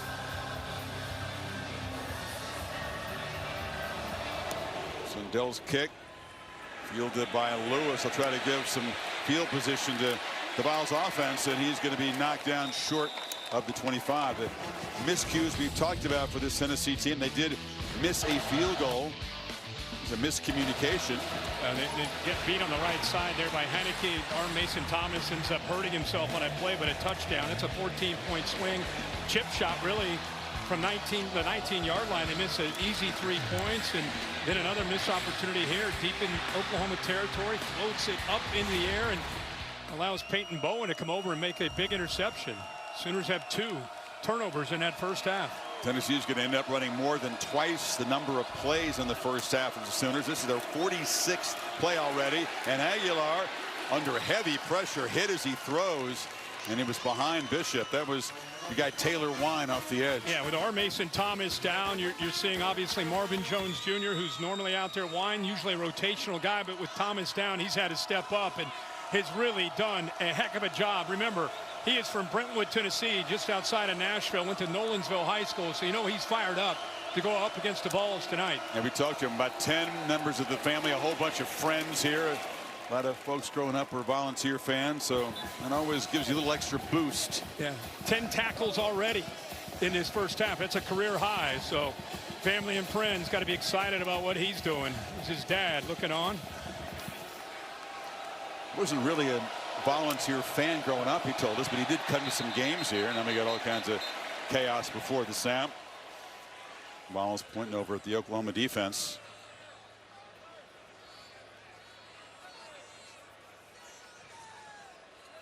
You know, it hasn't just been the penalties on Oklahoma, it's the timing of these penalties. And a lot of times on third down, if this one ends up going up against OU, looked like OU jumped. A lot of discussion. Offside, defense number 10. 5-yard penalty, remains third down. Remember the very first series of the game. 10-second run off the clock was the snap. They had gotten off the field, Bill, a bit of a defensive holding penalty, prolonged that eventual touchdown drive for Tennessee. So instead of 3rd and 6 here late, in this Tennessee offense, they can get downfield in the blink of an eye to get in field goal range. Now instead of 3rd and 6, you got 3rd and 1. And that's Kip Lewis, the top tackler, one of the leaders of the defense, guilty that time. And on 3rd and 1, he handed to Bishop and able to just get enough for a first down before Heineke made his 11th tackle of the half. And Heupel calls. No, he was about to call the timeout, but instead with the first down, clock stops. They're going to go fast. Downfield launch, and it's an easy interception. He threw it right to Robert Spears-Jennings, and look out. Oklahoma with another big return tonight. Down inside the 30. They've got 16 seconds to work with here. Taylor Wine on the pressure. I mean, for all the good, there's a lot of frustrating moments here, and Aguilar hasn't been this guy much all year. It's his second time tonight. And I'm sure Josh Heupel's talking about it to him about the predetermining and just throwing the football. Safety's sitting back here. He's just kind of trying to prevent a big play from happening. Aguilar comes from his left to his right, just kind of floats it up there, hoping at the tight end. Davis can run underneath it, but there's not a read there. That's just looking from your left, trying to move the safety, hoping he moves, and then just throwing it up and hoping that the big tight end makes a play. But another easy interception for a safety. Bowen had the first one. Spears-Jennings picks this one up, and that's the 3rd turnover that OU defense has created in the first half. And will that let OU add to this 3-point lead? 16 seconds to work with, the one timeout, already well within field goal range for Sandell, of course. Mateer rolls, scans, takes a shot for the end zone, and it's over the head of Deion Burks. Colton Hood in coverage, so they've got 11 seconds to work with. And that's the beauty of having a kicker as hot as their kicker is right now. You can take a few shots downfield like that. You're already in field goal range with the way Sandell's kicking. And if you get a one-on-one matchup you like, why not go downfield? That one they almost were able to sneak into in a one-on-one matchup to Burks. Remember, their most talented, maybe most physically talented receivers down at the bottom. That's Gibson, 11. That has good size. Satania slot right, and they're going to run the ball, and Robinson barrels ahead. Of course, they had that timeout to spend and playing for a field goal attempt now. Smart. Again, this is house money. You get an interception, you have a chance to get a field goal, and then you get the ball to start the second half. Instead of taking a chance, Brent Venables showing some wisdom there to just get it in the middle of the field, kick the field goal. That's interesting. You know, when they met a year ago, it was Jackson Arnold, Nico Iamaleava, the two five-star hyped recruit quarterbacks. Of course, they've moved on to UCLA and Auburn, respectively. Arnold not starting this game this week for Auburn. And now you've got two guys that have traveled. Of course, high expectations for John Mateer. Perhaps a little bit less hype surrounding Joey Aguilar, but the guy has had a terrific start to this season, Kirk. Just uncharacteristic kind of brain freezes and a couple of picks. Yeah, and for both teams, turnover margin was the first thing both sides talked to us about. And Oklahoma, who's been -6 all year, they're +3 and 13 points off of it, potentially 16 points here.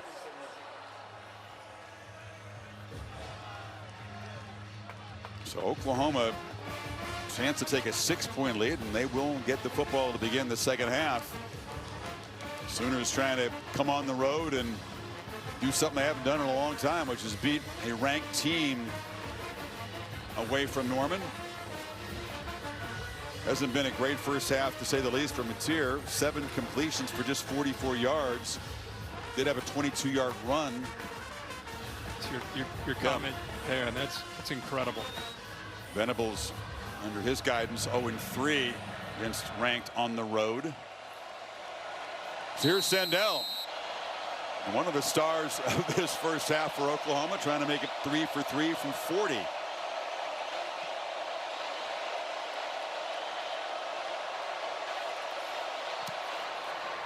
And the lefty stays perfect on the night. And Oklahoma, underdogs on the road here, lead it by 6. Despite not having 100 yards of total offense in that first half and giving up 255 to Tennessee. Takeaways, the difference. And Josh Heupel, no doubt, will have a little visit with his quarterback in halftime, trying to get him to clear that static out of the head. Let's get Venables' reaction to this first half with Holly. Well, Coach, your defense has 3 takeaways tonight. You had 4 on the whole season. How have they been able to find that productivity? Just done a really good job. I think our pressure up front is, making the quarterback move in the pocket and getting a little bit uncomfortable, changing some coverages up. Guys are doing a great job seeing the ball. Some of your guys are really stepping up, like Taylor Wine, a kid from Tennessee. Yeah. Arm Mason is out. Do you expect him to return? Yeah, I'm not sure. We'll have to see when we go inside, but Taylor's doing a great job. Thank you, Coach. I appreciate it. You see Thomas being helped off, so it doesn't seem likely he'll return, but Oklahoma's defense, the story of this first half, 16-10 Sooners. Time now for the Capital One halftime report. Let's go back to Kevin Negandhi and Joey Galloway. Are you happy? Thank you, Chris. Are you happy? You made Joey Galloway happy, and look at him now. He's smiling. He acknowledged you, Joey Galloway, in studio. By the way, 16-10 is the score. Tennessee had 16 offensive plays in Oklahoma territory, just 10 points. This is ugly for the Volunteers. If you told Josh Heupel before this game that they'd hold Oklahoma to 99 yards, one third down conversion, and have the ball for 10 more minutes, he'd be ecstatic thinking he'd be winning by double digits. But they're not because of the big number right here, the 3 turnovers. It has really hurt Tennessee. If they take care of the football, they'll be okay. Yeah, and clearly the frustration you saw with Heupel coming off the field. His defense has struggled all season. They're playing really well. Nothing to show for it, down by 6. Meanwhile, set for the second half and a dark mode night on Rocky Top, the SEC on ABC. Saturday Night Football presented by Capital One, part of SEC All Day, presented by IHG Hotels and Resorts. Oklahoma up 6, gets the football to begin the second half. Chris, Kirk, and Holly back with you. Some weird, uncharacteristic stuff tonight, right? I mean, Tennessee has protected Aguilar well all season. Tonight, 3 sacks, including a strip sack for a touchdown. He's thrown 2 picks, and the Tennessee defense, which hasn't stopped anybody all year, actually has a pretty good first half under their belt. If I'm Tennessee, first of all, their defense is going to start out, but if you want to get back into a rhythm, they got to run the football better. They've really struggled to establish that, and that's where this offense starts. And let's see if they can get that going in the second half. Y'all say bus. Sam Mitchell piloting to Knoxville. What's your All-State good hands play this weekend? Well, I think we're going to look at this first half. Owen Henneke makes his sack. Watch this, by the way. One hand for our Mason Thomas. That's one play with a good hands. And now you got a couple picks. Loaded it up. Peyton Bowen came over, made an interception. Robert Spears-Jennings came over, made an interception. Two miscues there, and unfortunate throws by Aguilar. And there's our Mason Thomas. We don't expect him back after the return. He looked like he may have pulled a hammy, but he's still dressed and out there as an alpha and a leader of this defense. So Mateer and the Sooners, not a very productive first half, able to take a couple of field goals off the takeaways, and they work it to Canick for a short gain. Picked up about 7. Sooners haven't exactly run the ball very well. Mateer had that 22-yard scramble. The Volunteers have contained the running backs. The pitch and catch. Sategna with his second catch, and little rhythm, little tempo for OU right away here. Yeah, and a nice long throw there. We talked a lot about John Mateer. Still just looked rushed, looked unsettled. It's kind of been a theme for him since he's returned from that thumb injury. The first 4 weeks of the season, really playing within the structure of the offense, scrambling, just looked in command, and obviously kind of been searching for that. Good to see him kind of come out, get it settled back in, make a couple easy throws. 44 yards passing in the first half. That was it. They have 16 in their first 2 plays. Play fake again, and it's incomplete. On the slant, Gibson well defended by Ty Redmond. Yeah, he saw Farouk, the safety, blitz down on a run-pass option. Linebacker as well, Spillman. So he gets a one-on-one opportunity there, but good tight coverage there by the freshman Redmond, and knocked that one away. Seen 2 freshman corners really step up and play well tonight. One for either team. Threw it into heavy traffic.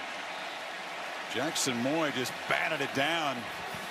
Sears had a kind of a trouble finding kind of clear passing lanes over the middle tonight, hasn't he? Yeah, and Chris, watch Sategna work his way underneath. Kind of a delayed screen, but there's just too much traffic. The Vols did a heck of a job there sniffing that out. Moy was right there in the nose guard, not fooled at all.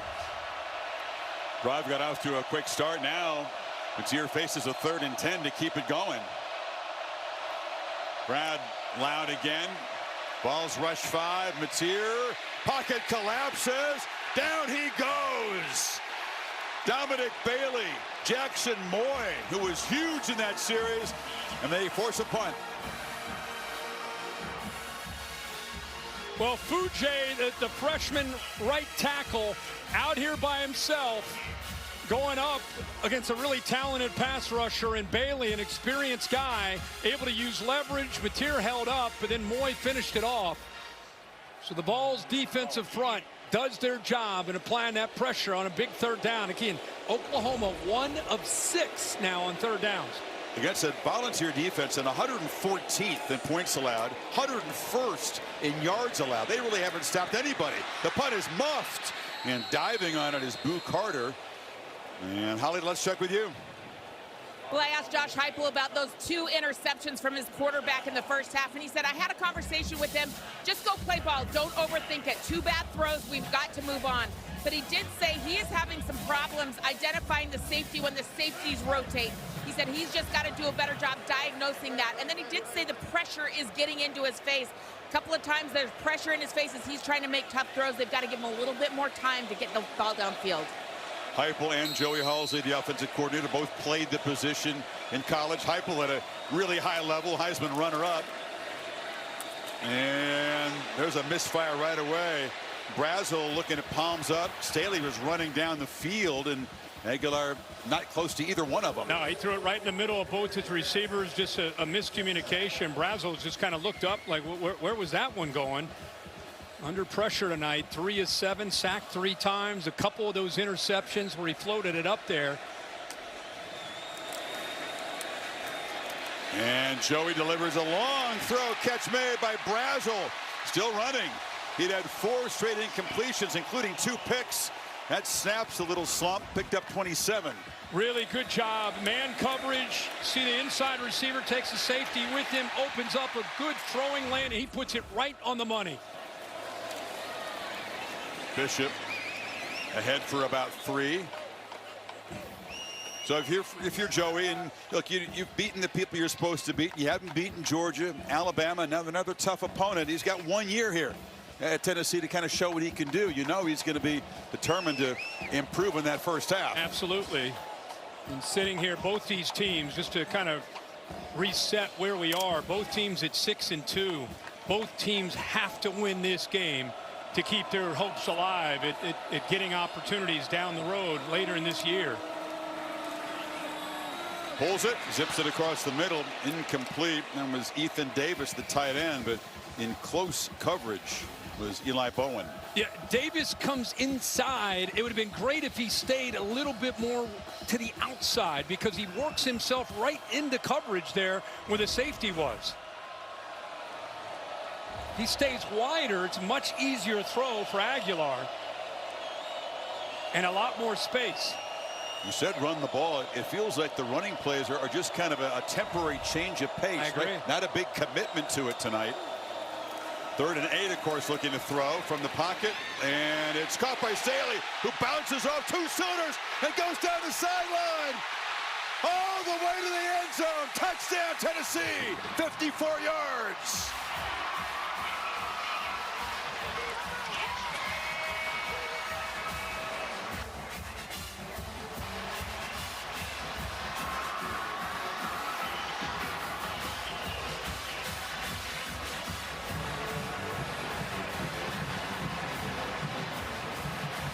That is one incredible effort by Braylon Staley on a 3rd down to be able to get the yards he needed for the first down, and why not? Why not take it to the house? Picks up a good block by Brazel, but he was able to split 2 Oklahoma defenders.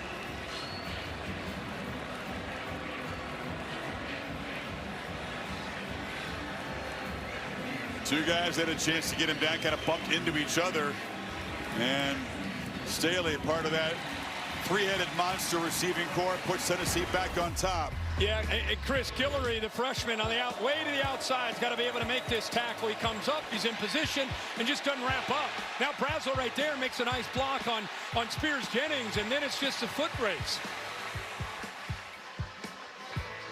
Longest play they've allowed all season, and the Sooners suddenly down. Aguilar to Staley, touchdowns to begin the game, and now begin the second half. And Tennessee back on top by 1. Just a minute 18 to take it 83 yards. Tuberville's kick out the back of the end zone. I think Aguilar may have been fooled by Cortland Guillory, who shows man coverage, and I think he's expecting him to follow Brazel downfield and man coverage, but instead he comes off that. He's just sitting in zone, so he's in perfect position, bang, to make that tackle, but instead he misses the tackle.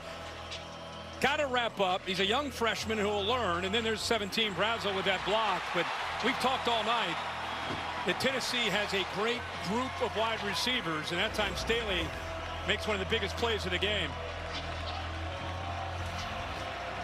So now Mateer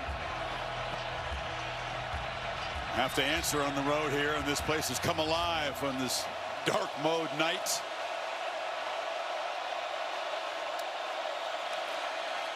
Robinson hammers forward. Solid gain of 5 on first down. Much like Tennessee, I think in a game like this, you don't just become one-dimensional. If you're Ben Arbuckle, you keep feeding those backs, get them both a chance to run downhill. Pitch to the edge, and that's Jermichael Carter, just his 2nd catch of the season. Picked up 7 and a first down. Yeah, he got the numbers that he wanted into the boundary, had a couple blockers out in front. Easy, quick throw. Basically an extension of the run game there, getting it out to Carter quickly. 3 receivers to the left. That's where Mateer was looking, and now he's going to be slung down, flagged down, as Jalen McMurray got him right near the line of scrimmage. It's a hold. It's the running back Robinson trying to pick up the blitz.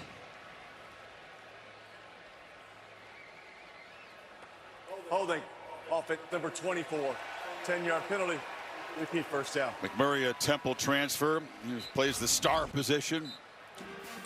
He's right here. His eyes are here, so he's out of position. Kind of surprised where the blitz, with his eyes in the inside. A little bit surprised when McMurray came, so he's out of position. And the leverage working to the outside forced the hold. So 1st and 20 after the penalty. Volunteers don't bring pressure. Mateer on the move, zips it across the middle, and it's dropped by Deion Burks. The reliable senior transfer from Purdue. And suddenly, Oklahoma staggered a bit after giving up that touchdown, going backwards. Yep. And that play could not have developed any more perfectly for Oklahoma. And Mateer against that zone look opened up, made a great throw, had an opportunity probably for yards after the catch, but just a drop there by Burks. Hoping Satania can create some magic on the edge on 3rd and long, but Colton Hood drops him for a 4-yard gain. That holding penalty, the pass rush affecting things, and the Sooners will punt. And give credit to Colton Hood there. Watch the job he does, not just being able to, look how he attacked Burks. They probably will punt, but it's still 3rd and 16. That's 3rd and a long way to go. So hold that thought. I didn't say anything. Hold that thought. I jumped the guy.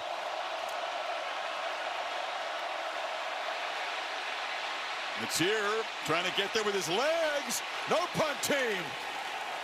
And the quarterback extends the drive with a scramble, his second big scramble tonight. Picked up, again, 22 yards. He said, take that, Chris. Yeah. How about that? Zone defense. Look how they just sit back. Okay, now they're going to react, but there's a nice block there by the running back, Robinson, out of the backfield. And then it's just him being a natural ball carrier, feeling the instincts. Joseph almost picks up that sack, but this is what he was doing earlier in the year before that thumb injury. He knew exactly where he wanted to go, had determination to get there, and I love that he didn't wait. He was decisive right away, saw an opening, said, what the heck, I'm going to give it a try, see if I can get it. And again, we got another injury. That's Jordan Ross down. Yeah, now he's not done a lot of scrambling or design runs in the game since that thumb surgery, and you want to protect it, but tonight, when he needs it, a pair of 22-yard runs. That's a big part of his game. It's good to see. You know, at this point, in talking to he and Ben Arbuckle and Brent Venables, it sounds like that thumb, I know even he still has it taped, but it's not even on his mind, right? I mean, he's thinking about just execution, which is where you want his mind to be. A hard-hitting game. Guys on both sides going down. The training staffs have been extremely busy. Next Saturday, college game day, built by the Home Depot, heading to Lubbock, Texas to set up the showdown between undefeated BYU against Texas Tech. Another road win for the Red Raiders against the Purple Cats today. And we're going to have that game for you. It's a noon Eastern time kick. We haven't been there in a long time. In a long time. Michael Crabtree catch? I think that was the last time we were. Top 5 collision. They beat number 1 Texas. Yeah. 08?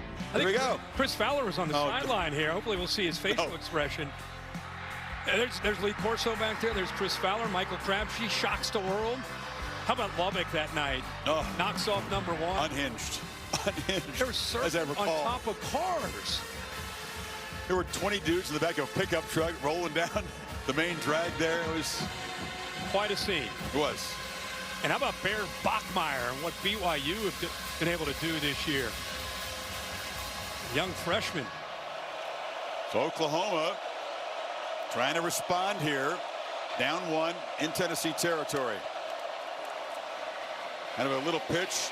Robinson works his way to the edge. And solid game before Redmond pushed him out. Picked up. He's really going to spot it. About 8. Good job here with the receivers doing their jobs. Frees up the linemen, be able to pull around, get out in front to Suey, the freshman. Fake it to Robinson. Long pitch. Burks goes down, makes the grab. Hood makes the stop, but it's a first down at the 36. This feels like Oklahoma. They're running the football. They're getting the ball out quickly. You're seeing Mateer create, make some plays. This is really the first drive where it's felt like there's a rhythm and what you expect from the identity of this Sooners offense. Mateer rolling. Has to step up to avoid the rush. Takes off again. Takes a big hit. That time put himself in harm's way. Paid the price for a 4-yard gain. Yeah, big Bryson Eason finished that off. 6'3", 315-pounder. Chasing that from the backside. David Hobbs got a lick on him, too. But Mateer is, from the first half where he is indecisive and unsure, he looks, at least on this drive, much more comfortable and much more decisive, making better decisions and quicker decisions. 5 receivers, no backs in the ball game. Play clock at 4. Didn't have time to make adjustments. Stepped up there and lost track, and he forces Oklahoma to spend a timeout. Yep, lost it. 5 seconds to go, and he wanted to go up and adjust the protection. Oklahoma, a promising drive after Tennessee threw a haymaker to take a 1-point lead. And this festive night after Halloween, setting up for a great finish in Rocky Top. Midway third quarter, 1-point game. It was festive here last night, I promise you. Look at our crew. Oh, Skip's involved in it. Got the whole crew. Banana, this is an inside joke here. This is our director, Jimmy Platt, on the right. Oh my dressed God. as Bill Bonnell, his costume. That's classic. The hoodie. That is excellent classic. Spirit. Good at their jobs and know how to have fun, too. 2nd and 6. Ninth play of this drive. What'd you go at? Old sportscaster. Same as Pat McAfee. Robinson off the right side picks up a couple, and they went to the run there, and it sets up a 3rd down and about 4. This will be the 10th play of this drive. They're again going with some tempo.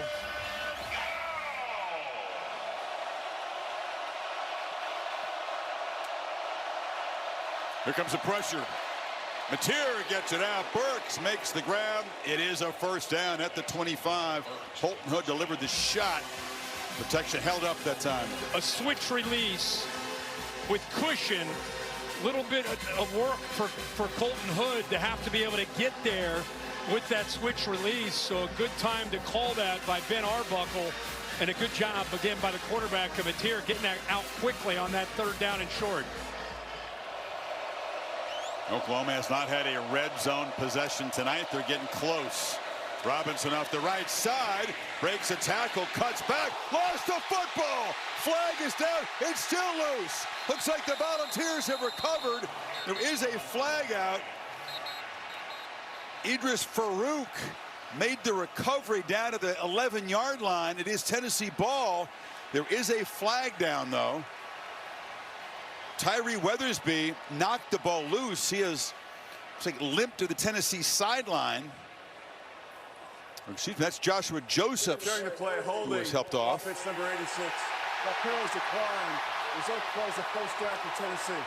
Another Tennessee turnover, number 4 in the night, and they're in scoring position. I think Farouk, 15, he punches, like literally punched the ball, which brought it out.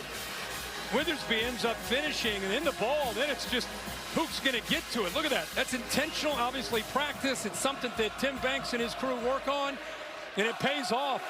We just talked about this being the best drive of the night for the Sooners, and it ends up in a turnover.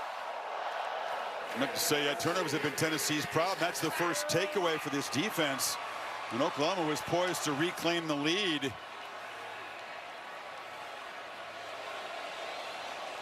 Venables smiling through the pain that time. And now Tennessee from the 10.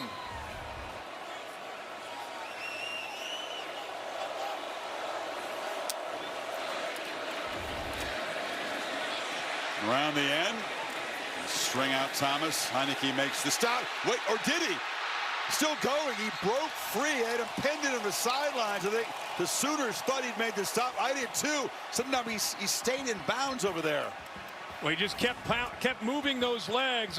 Left foot looks very, very close to stepping out as he spins. Yeah, I think he did step right out. Foot's in there. The left foot there steps out of bounds. They're going to buzz it down. Tennessee trying to play fast. Did not step out of bounds on the previous plays under video review. Timeout. Really did a good job to spin away. Again, not great finishing on the tackling by Oklahoma. No, they didn't. They did not. But his left foot stepped out right about. They're on the right there. You can't see it. The 15-yard line. That'll come way back. It's going to take about 23 yards or so. His foot right there. See that he's out of bounds.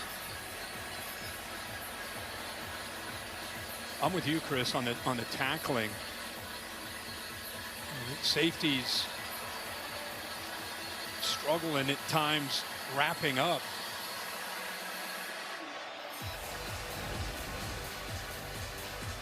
It wasn't as clear on that look that he did step out of bounds. Remember, they ruled that he stayed in bounds. They got to see evidence that his foot hit the paint. Jim Laborde is the replay official. That one's in. Bill, what do you think? That looks like it's on the line to me. Yeah, that left foot's touching the line. They'll bring it back to that spot. It's a good review by replay. They'll change it. Another look. Great effort by Thomas to spin free instead of a first down out at the 38, though. If they do reverse the call and move the ball back to the 15, the 2nd and 5. Man, what a twist and turn we've had in this game, but especially in this third quarter. Tennessee strikes quickly. Oklahoma finally puts together a really good rhythmic drive down in scoring position. Finally hit the red zone. Boom. Yep. Ball punched out. Both these teams have had their chances in plus territory. First half, we had 3 trips inside the 40-yard line for Josh Heupel, and just not able to come away with a lot of production. And yet the explosive, think about how many big plays that they've hit. Plays of 54, 40, 37, 27, 24, 19, 17, 17, 16. 9 plays of over 15 yards or more. You would think they'd be up, by 14, 21 points, but because of the turnovers.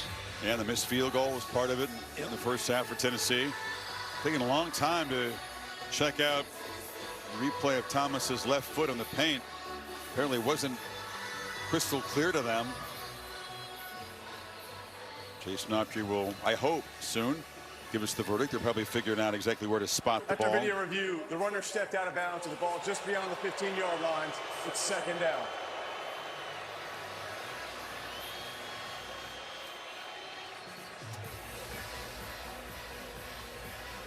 Tennessee has not really gotten the ground game going. The running backs, none of them have averaged more than 3.2 per carry. Just 51 net yards if you factor in the 3 sacks of Aguilar.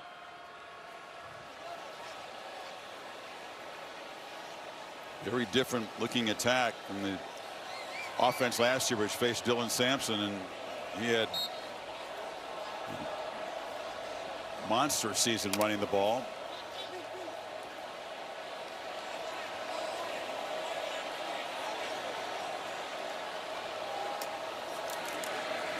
Feed Thomas again.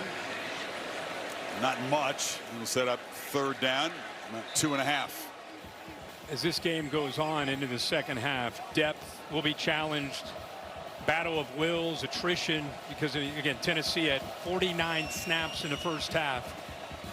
They were on pace at one point for over 100 snaps in this game. That slowed down, but still, with the injuries mounting, who's going to be standing in the 4th quarter? Volunteers really efficient on 3rd down tonight, but not this time. They tried a straight run and tackled from behind. Barore with the tackle. And he's right here, Chris. He works inside and then uses his speed. He's 6'4", 261 pounds, and What a play, chasing that from the inside and to be able to bring the quarterback down. If he doesn't make that play, that's a first down. So the Sooners get a rare third down stop tonight. Jackson Ross to punt it for the first time tonight. And he'll be backed up with a misfire pre-snap. False start, kicking team number 37. 5-yard penalty. It's fourth down. Adibawule making that play with our Mason Thomas down. That depth we just talked about being challenged. And he just made a play. Thomas has been over there trying to be a leader, trying to encourage the team, even though he's not able to go back out there. Ross's punt, fielded by Satania near midfield. So Oklahoma fumble in the last possession. The defense gets right back the football to John Mateer.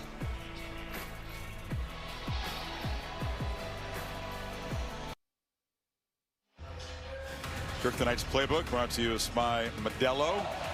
Well, Tennessee's done a very good job, especially in the first half, on John Mateer, making him uncomfortable, unsure, a little erratic, bringing a variety of blitzes, winning up front, bringing a lot of pressure. Then just when it looked like they put together their best drive last time they had the football, ball goes on the ground. So the Vols defense has stepped up. Tavia Robinson, who did fumble the ball back in the game to the left of Mateer. Good protection, slant again, catch made, and still running is Jermichael Carter. Seldom used this season, but big play there, Holly. Well, Kirk, this defense has done a good job, as you just mentioned, but they are now down 3 different defensive ends. Tyree West will not return. Joshua Joseph has still been in the injury tent, being evaluated for a lower leg injury. Jordan Ross, his backup, has been out. They fit him for a new knee brace. He's been trying to test that out on the sideline. So that leaves Caleb Herring in there right now at the defensive end position. Serious test of depth for that Tennessee front. And now the pre-snap false start on the Sooners just when they appear to have some momentum. Offense number 55. 5-yard penalty. Remains first down. Pierre-Louis, the guard. Now that's where Dominique Bailey becomes number 90 on Tennessee's defense. Such a valuable asset. He has the ability to play inside. He can play outside, and now with the injuries Holly just talked about, he'll be forced to be out there more on the edge. 292-pounder with some versatility.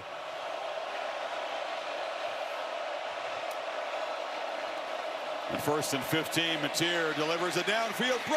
Catch is made by Satania. The big play weapon for this OU offense picks up 24.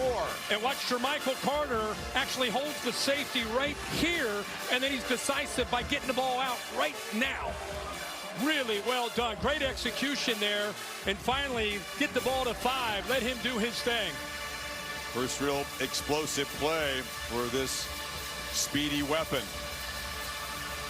Oklahoma in the red zone. First official red zone trip. They fumbled the ball after running into the red zone last time, but did never run a play inside the 20.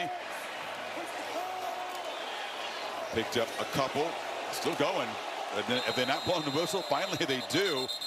Robinson never did go to the ground. And I think this is the best ball that Mateer has thrown all night. Look at the receiver to the outside. He works inside, and then he knew exactly where he wanted to go with that ball. The ball came out, but Satania clearly had possession before it gets knocked out of his hands. But a rope there to get that first down and big yards deeper into Tennessee territory. See Mateer with a couple of scrambles. Obviously an effective weapon on design runs as well in the red zone.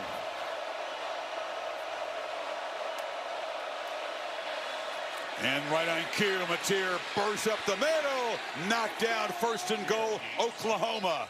Yeah, and the jet sweep that time, the fake to Burks, man coverage, the defense fast flowing with it. And as you said, I think everybody knew, including the defensive coordinator, Tim Banks, anytime they get inside that 15-yard line, you're alert to Mateer's threat. But I think that jet motion, the speed of it, caught their eyes, and it allowed him to be able to get underneath and to kind of cut back underneath that for good yards. OU offense has not scored a touchdown yet tonight. Robinson changes that as he dives across the goal line. OU back on top late third quarter. Well, that was an exclamation on how you finish down close inside that 5-yard line. Farouk, the safety, came up, and that was a big-time collision with Robinson, a 240-pound running back, lowered his shoulder, got downhill, and ran right through the safety to get across that goal line for the touchdown. Oklahoma, great field position to start, taking 52 yards in 5 plays to jump back on top.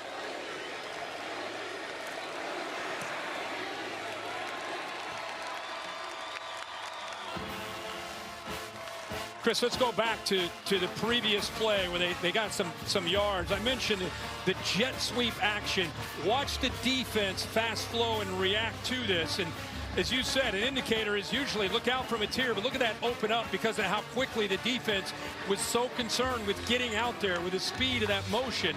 And then watch the power, lower the shoulder, bang, right there, and then get into the end zone, send a message.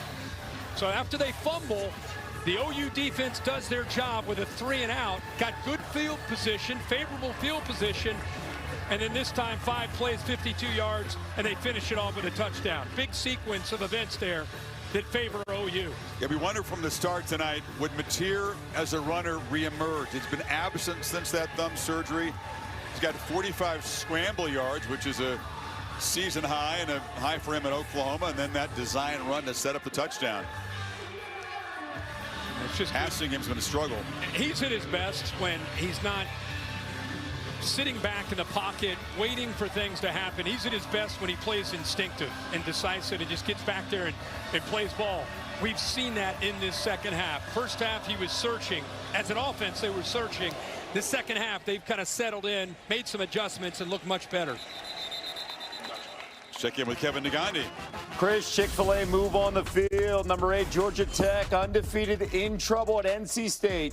C.J. Bailey to Teddy Hoffman, 55-yard touchdown. And Tech coming in just a 4.5-point favorite. Right now they trail by 11 with under 5 to go over on ESPN2. Back to you guys.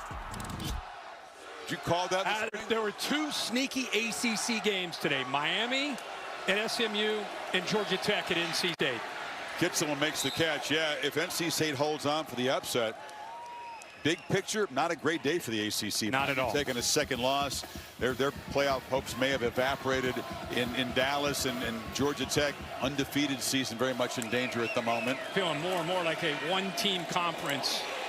Razzle hit immediately after the catch, just knocked down, and that's Davon Jordan making the play. A quick reaction, got off the block and finished on the play. Sets up a 3rd down and 6. Tennessee just trying to get this up and running to stop the Sooners' momentum. OU showing a lot of pre-snap pressure. Now they back out. Totally changed the look. Yeah, they're still communicating, still giving different looks. Aguilar has time. Hit as he throws. He finally ran out of time, and a wounded duck almost intercepted. Kip Lewis brought the pressure, kind of cut him in half, and that ball falls to the ground as he avoids another interception. Well, they're dancing around, moving around, and then you'll see 10 eventually right here be able to do what he needs to do and finishing on the play. Good job by Bishop picking it up, but because of the effort and the coverage downfield, Kip Lewis able to impact that right there as he throws the ball. Good clean hit. So back-to-back 3-and-outs for this Tennessee offense. The first 2 punts for Jackson Ross, and this one fair caught at the 24. Oklahoma back on offense, up 6, final minute, 3rd quarter. Above Neyland Stadium, the view that's proven legendary. Brought to you by Goodyear. Well, both teams knew what was at stake. Which team could show poise? You see down the stretch, teams and individuals do out-of-character things. When all of a sudden you hit this part of this season, you got to have the win. Can you keep your poise? Can you make plays when needed? That's what decides which teams get to realize their goals and which teams end up disappointed. Sooners from the 25. Mateer took a look. Another design run. And Mateer began to really shred this Tennessee defense. Picked up 9 more. Different guy, right? Different guy in his second half. And see, Ben Arbuckle, John Mateer, offensive coordinator, quarterback, came over from Washington State together. A lot of noise being made about them in the first part of the season. Things got a little quieter since the injury, and right now they are in sync. Seeing that quarterback counter, no hesitation, running with authority, lowering his shoulder on that first down play. Easy for Arbuckle to call a play on 2nd and 1. They're going to pitch to Burks on the edge, and Burks cuts up inside, is knocked down across the 45, picked up a dozen more. Yeah, you read that line of the safety blitz there by McMurray, got it out quickly, easy run and catch for the first down. Tight ball game. 15 minutes to play in this CFP elimination game here in Knoxville. Fourth quarter coming up. Back after this message and a word for your local ABC stations. You're watching the SEC on ABC. SEC on ABC set for the final quarter. Neyland Stadium bumping there in the break, trying to get this defense going as Oklahoma up 6, trying to add to that near midfield. Mateer rolls the pocket, delivers to Burks. He had space over there on the near sideline. Another first down. Yeah, this offense right now is mixing up these looks, different formations. Mateer looks like he's, like I said, in a different rhythm. It's like a Tennessee Vol player. It's Josephs again. Yeah. He's been up and down and a drop to the field after that play. Holly? Well, guys, we talked to John Mateer this week, and he said, you know, the losing really hurts, but man, am I having a good time playing ball. I am having so much fun. And you've seen him get back to a joyful attitude. I've seen him on the sidelines over here laughing, trying to talk to his guys. Several times he's pulled the guys into a huddle to be the voice to get their energy going. He is out here having a lot of fun, and it's been some good leadership from him as he's trying to show that energy on the field as well. It hasn't been a super productive day passing, but he's had a couple of really long scrambles. And as he's felt more comfortable running, they've called more design runs for him tonight. Yeah, and Chris, I just think it's been a different story, not just for Mateer, but for this offense from the first half to the second half. He looks like the quarterback we saw those first 4 weeks, and I'm not even talking about the stats. I'm talking about the command of the offense, the confidence, and the rhythm that he's playing with right now. There's a run. That same conversation Holly was talking about. He said, listen, I just have to stay calm. The quarterback has the privilege to be able to slow things down and sort of set the tempo of the game regardless of what's going on around you, regardless of the swirl of this atmosphere. He's responded like a mature guy in the second half. And imagine all that hype. He was basically an unknown player until those first 4 weeks of the season. Then you have the injury. Pressure comes, and Satania muscles forward. It's enough for another OU first down at the 33. And a good effort there to be able to get that extra yard for that first down. But imagine you get all that hype, and then you get the injury, and then you're struggling as an offense to kind of find. I think he was guilty like anybody would be. It's human nature to force it, want to try to make plays. And I think this is the first time we've seen him since that injury just kind of letting the game come to him, running the football and playing with reckless abandon. That's who he is. Robinson swallowed up, trying to test the middle, and Nathan Robinson, one of the reserves in that defensive front, Preston Duty tonight, made the play. Talking a lot about OU and Mateer, but we get into this fourth quarter. Tennessee has lost the home field advantage. This defense right now that's being tested, they're going to rotate a few more bodies, 3 new defensive linemen. Remember, they got a lot of injuries up front. They need to make a play. 2 tight end look. Robinson is the back. Mateer on a roll now. He's completed 8 passes in a row. This is another design run. Tries to get the edge, and he's going to be tackled nicely in space by Farouk. He prevented another big scramble. Yeah, heck of a job there by Farouk. He's been really active tonight as a safety. He's come on this year. They don't have a depth at safety the way they had hoped with some portal guys that left before the season got started. But here in the open field, that's a tough tackle. Does a nice job of submarining him, getting him to the ground, to bring up another third down. More bodies rotating in. Tennessee, the time to get guys in and then try to get lined up here. It's here again. Got to hurry if he's going to make adjustments. Play clock at 2. And again, they got to spend the timeout. He's taken time a few times tonight to really kind of make late adjustments, and they'll have to spend another timeout here. Big moment coming up on 3rd and 7 when you come back.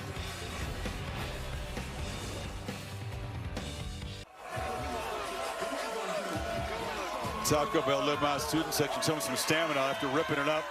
A lot of them last night on Halloween. Another big night out in Neyland Stadium, trying to help their defense come up with a stop. Oklahoma in field goal range to make it a 2-possession game here. Needs 7 to move the sticks.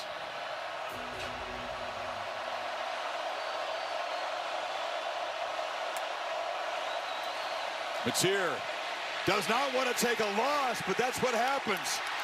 He is sacked for the 3rd time tonight. Edwin Spillman. It's a good thing that Tate Sendell has good field goal range. Never want to take a sack on 3rd and 7 in fringe field goal range. Well, that is a good call by Tim Banks. Almost sets a screen or a pick up front on a twist.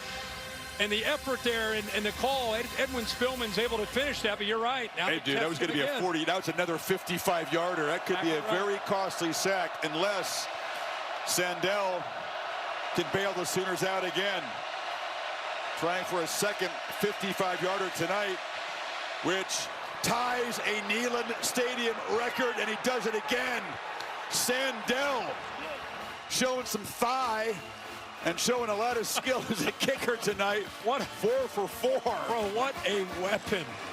What a weapon 2-9 is. And another mean mug. Another mean mug. You spotted his attitude from the start tonight. Yeah, man, he is. I'll tell you what. He can wear whatever pants he wants, I guess. just enough leg to get that one over. When you're drilling these 50+ every time he's out there, and in a game, it's a 6-point game. Now you make it a 2-possession game. Yeah, I did another one. Yeah, what can I tell you? Laugh at my shorts. I'm just going to keep bombing field goals. And that was huge. They moved it 38 yards. The sack doesn't cost them. But if he lost another yard, it might have been short. That was so close. No doubt. And now Tennessee. Basically, the goals and dreams to make it back to the CFP this season on the line. Down 9, 11:05 to go. Think about what's at stake here, right? 11 minutes to go. You better score. You got to keep your poise, but they obviously are going to be playing with urgency, which is who they are normally anyway, but they got to get points on the board in a hurry. And a fair catch. Well, it's been another eventful day in the SEC. So many close games. This one ended up coming down to an onside kick that Vanderbilt had a chance to recover. But Arch Manning, a big day throwing the ball for the Longhorns, who escaped. They got a collision in Georgia coming up soon. Miami beaten in overtime by SMU. Just way too many penalties and mental mistakes by Cristobal's team on the road. At Lashley, after signing the contract, Georgia in another battle, went back and forth, but typical Georgia and Kirby Smart finding a way in the second half to win it. This is Peyton Lewis. They begin the drive with a run and a short gain. Bulls have not been able to do much the last 2 drives. 6 plays, 5 yards. Aguilar's got to get them going.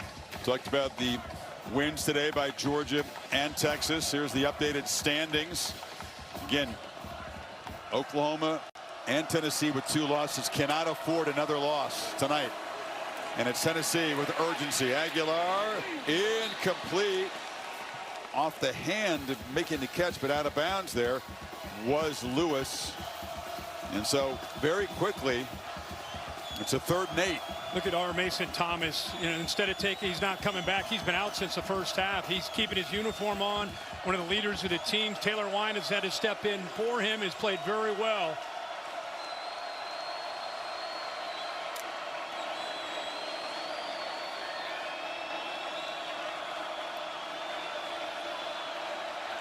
Sooners bring some pressure. Aguilar flushed out, heaves it downfield. Brazel tried to fight back, and they get a pass interference call on Guillory to bail him out. That was a prayer as he was under heavy pressure. Yeah, once again, Kip Lewis brought the pressure. Good job of blitzing here, and Guillory just out of position. Never finds the football. The ball is thrown up. Good effort by Aguilar just to throw it. Gave it everything that he had, even though he's getting hit again. And there's the obvious interference. Guillory on a ball that's underthrown. See how he doesn't see the football, doesn't realize the receiver wants to work back, grabs a hold of him, and Tennessee gets a 1st down. Aguilar took a shot from Lewis, as you said. Sooners pass rush has had a huge impact in this game tonight. Aguilar has protection against a 4-man rush. Ball bobbled and dropped by Kitzelman. And Kip Lewis delivered the shot again. Well, he's been all over the field. A lot of times pressuring, a lot of times in coverage, just doing everything. He's had to step up, especially with McKenzie down. Kind of takes over the leadership and the communication of this defense. So Brent Venables has been dialing it up as a head coach / defensive coordinator, confusing Aguilar in this offensive line with multiple looks. Aguilar, short pitch, catch made, and that's Ethan Davis, the tight end, has had a good night tonight. It's a 1st down in OU territory. Put that ball high and away from the defender, Kip Lewis, who was closing ground and almost had a chance to get a hand on the football, but because of where he threw it, like I said, away from the defender, easy for Davis to catch and then had room for the 1st down.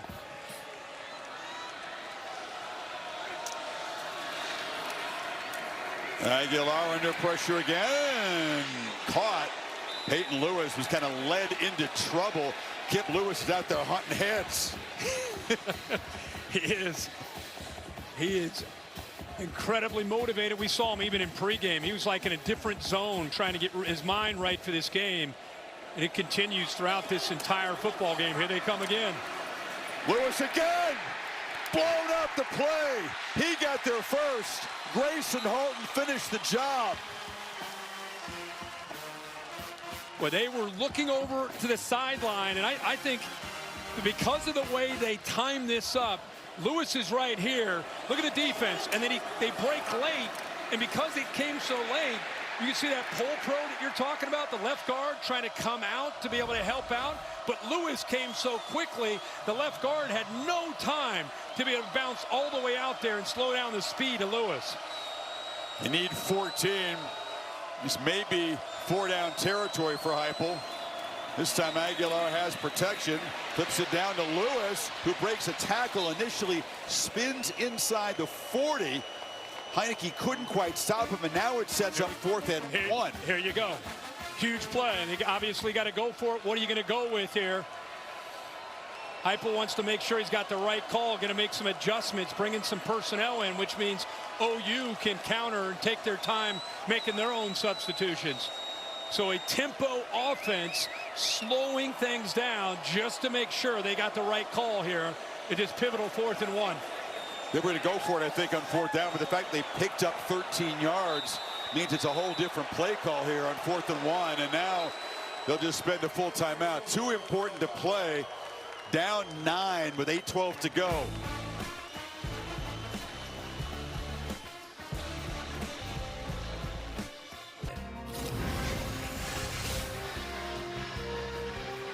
Well, final 8-12, whether you're ringside or up in the Goodyear blimp view, it's been a compelling one. Aerial coverage, we appreciate Goodyear. Tried, tested, proven legendary.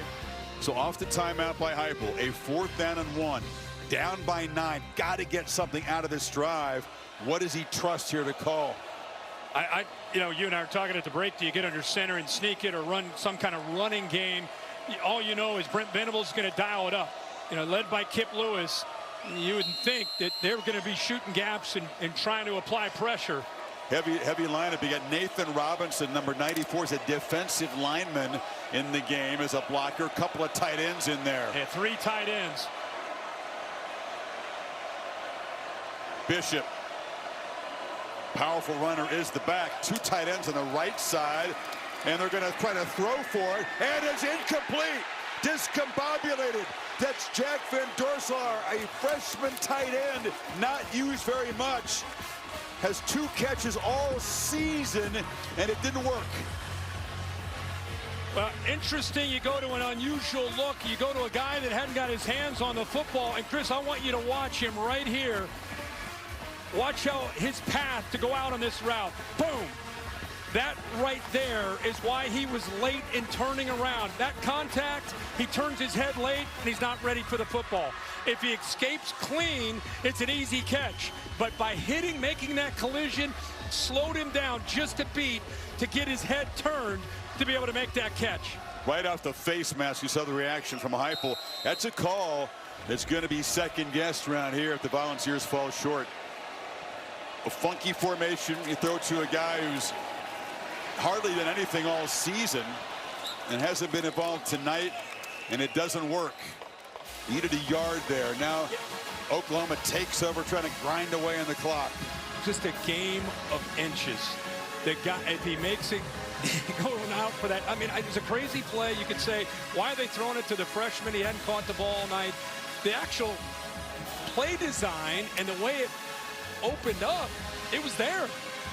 He just wasn't able to get his body in position to be able to get turned around to make the catch.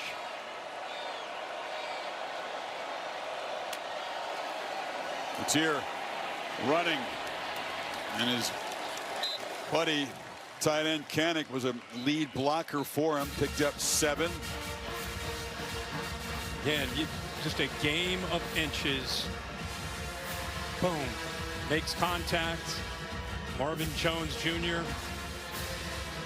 had the time, tried to float it, put the ball right on him. Chris, you said it hit him off the face mask. He just, by the time he turned, he just wasn't ready. Josh Heupel's like, are you kidding me? Are you kidding me? Sooners with a first down in midfield, and they'll get backed up 5. Been a sloppy game for Oklahoma. It's the 10th penalty. False start. Offense, number 70. 5-yard penalty. It's first down. One thing, he's not happy to see that, but one thing he is happy to see, the first 3 games back from injury, John Mateer is a runner, 36 yards rushing combined. Tonight, the 77 yards, and especially in this second half, Chris, where he's just looked like a different guy, looked like the old John Mateer from early in the year when it came to just, again, the execution, not thinking, just running this offense, and a lot of times using his legs. Running again on 1st and 15. It's Robinson who gets back to 5, and then more. Picked up about 8 there. Dr. Pepper Water Tower bringing the quarterback comparison tonight. Again, we're not showing the key stat for Mateer, and that is the rushing yards. 326 for Aguilar, but 2 damaging interceptions. Yeah, the turnover margin, obviously big game anytime, but especially for OU, if they had any chance of coming in here and trying to pull off an upset, they had to be positive in that area.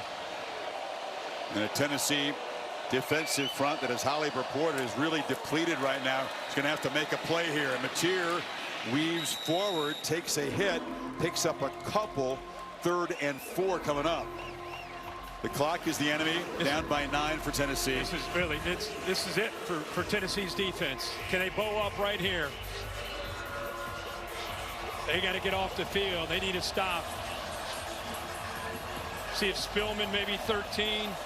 Maybe he shoots a gap, blitz him. He's had some success.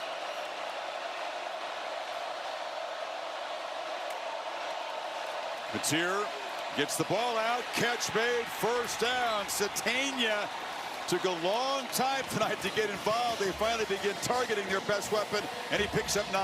Yeah, one-on-one against Jalen McMurray. Got to win. Sells it to the inside, moves him to the inside, and then breaks off for separation against man coverage. Perfectly timed up. When in doubt, John Mateer's either running the football and design QB run or looking into that slot to find his favorite target. He did there on 3rd down. Now for the Sooners, it's tick, tick, tick. They can really work on the clock here. Fresh set of downs. Mateer looking to throw, and it's intercepted off the carom. Edward Spillman. A takeaway for Tennessee when they had to have it as Mateer threw a fastball into traffic. Chris, Farouk ended up blitzing, and he had to work his arm angle around him. And I don't know if Farouk, the safety, maybe touched that with a finger or not, but just when it looked like the Vols might be down to their last gasp, the defense steps up and makes the play. There's been some play calls on both sides now that'll be heavily second-guessed by the fans, whoever doesn't win this game. That was a little risky. And on the carom, Tennessee's got it back. And Ty Redmond, the freshman. Takeaway by Tennessee's defense has kept hope alive of a comeback here. Now the Volunteers from the 45, a first down completion to Davis, who's slung down near the line of scrimmage by Omosigho. Need real urgency right now from this offense. They got to pick up the pace here of Joey Aguilar. You're down 2 possessions, 4 minutes, but you got to move with 2 timeouts and a 2-minute timeout remaining. On the move, trying to create, and takes a shot, but 2 bounces off 2 guys, falls forward. First down, Tennessee. How about that effort? Obviously, to be able to know exactly where he needed to go, but he takes that big hit and then finishes on the play to be able to get this first down. New set of downs, takes the big hit, dives right there and gets to the sticks. Cortland Guillory's done some good things tonight, but he knows you can use your arms to tackle, right? You're allowed to. Bishop, look out. Deshaun Bishop on the swing pass, another chunk play to the 32. OU sinking a lot of coverage. Good job here just checking it down and letting your athletes make plays. That time Bishop with a big play after the catch. Remember, 3 minutes, but you got to have more urgency here. Hold on to those 2 timeouts. Play fake. That time the pass rush is picked up and he flips it short. And Bishop weaving his way down to the 20. Clock will stop momentarily as they move the chains. Yeah, all the yards are by checking it down, and with this soft zone coverage, you got to rely on your backs to be able to make a lot of yards after these catches, and that's what we've been able to see. And check it not inside too, so the clock did move there. Still got to be urgent, taking some time. They need to score before they get to the 2-minute timeout. You need 3 stoppages on the back end of the 2-minute timeout. I'd consider kicking a field goal right now. You need 2 possessions here to have a chance. Aguilar thought about looking at the end zone, now just takes off and using up some time for a short gain, knocked out of the 14. Maybe to kick a field goal here. Again, it's not just about trying to get the touchdown. If you think about this, if you kick a field goal or you get the points that you need, you have 3 stoppages on the back end. Oklahoma's going to probably run it 3 straight times. You get 3 stops, you have 2 timeouts, a 2-minute warning, and you can get the football back. Well, it's the 2-minute timeout. I know coaches are just kind of loath to do that. You can see it sometimes in the NFL. You take the 3, kick it off, try to get the stop. It hurts to do it, but it's 2 possessions. 2 minutes to go. Tennessee desperate to try to get the first of the 2 scores they need. Wheels turning in the final 2 minutes. Game management decisions. It's interesting. You brought something up that we'll circle back to. Tennessee has the 2 timeouts, but this is the 2-minute timeout that's come and gone, needing to score as quickly as possible. And looking to the end zone right there. Touchdown, Mike Matthews. It's a 1-score game with 1:56 remaining. That was a clutch strike from Aguilar. Maybe the best throw of the night by Joey Aguilar. able to get that ball thrown. He saw a matchup that he really loved. Eli Bowen matched up there, and we talked about these receivers really all night and how they can win. And Mike Matthews that time able to get to the inside of Bowen for that touchdown, but the ball was perfectly thrown. Talked about, Kirk, do you kick an early down field goal to kick off, use the 2-minute timeout and your 2 regular timeouts, try to get the ball back with more time? They chose not to do it, but it was important, having taken this path, to score right away. They scored in a hurry, and what you see the receiver come into your screen from the far left, sets that really nice stem at the top of that route, and look at that throw. He threw it where his guy could make a play, put it up high, able to go up, secure it for the touchdown. I was just saying, if you could get a field goal before the 2-minute timeout and then kick off, and then Oklahoma's going to probably run it 3 straight times, and then you would have the 2-minute timeout after a 1st and 10 run. 2nd down, you'd be able to call a timeout. 3rd down run, you'd be able to call a timeout. Then you get the ball back, and you got some time to work with. Now you're going to have to hope that you can get a stop here. Oklahoma, after that, the 2 first and 2nd down runs, they'll run it probably one more time on 3rd down, and the clock will continue to move. Do you kick it away here if you're hypo and let your defense play? Gilbert is out there. Oklahoma leaning forward, anticipating the potential for an onside kick. Yeah, not much of a run up. They're going to move more folks over to the left side. Little pre-snap adjustment here. Kick it back to the right. Did you get the big hop? It's battled for, but recovered by Oklahoma.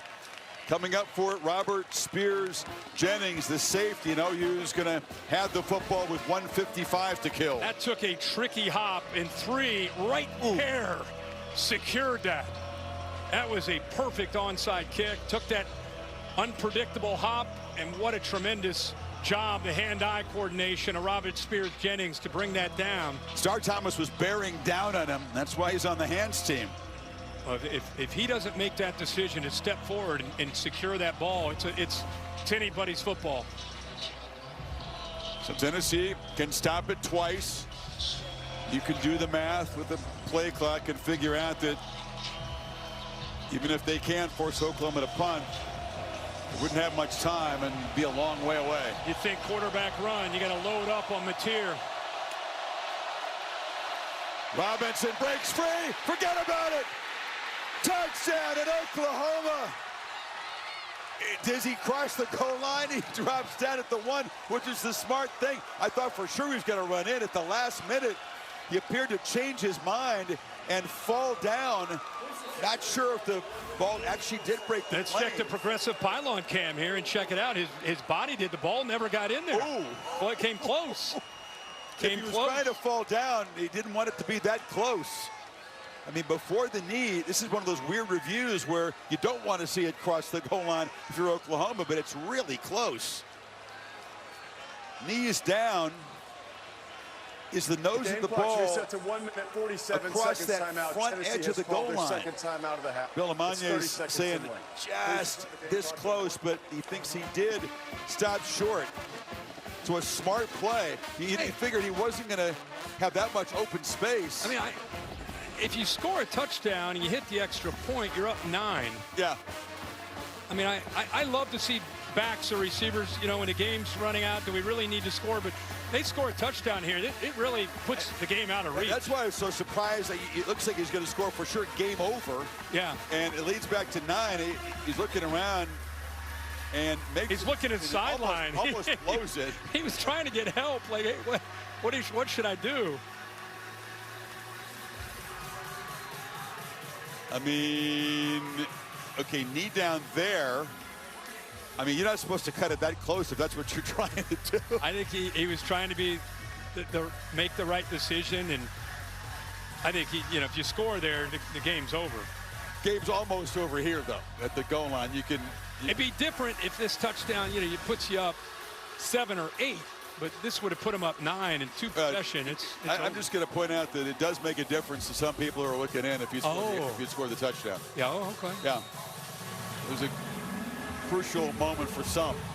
For some. No, not me. I'm just saying some in Las Vegas. I bet. They've totaled 50 points right now. And another 6 points would have changed things.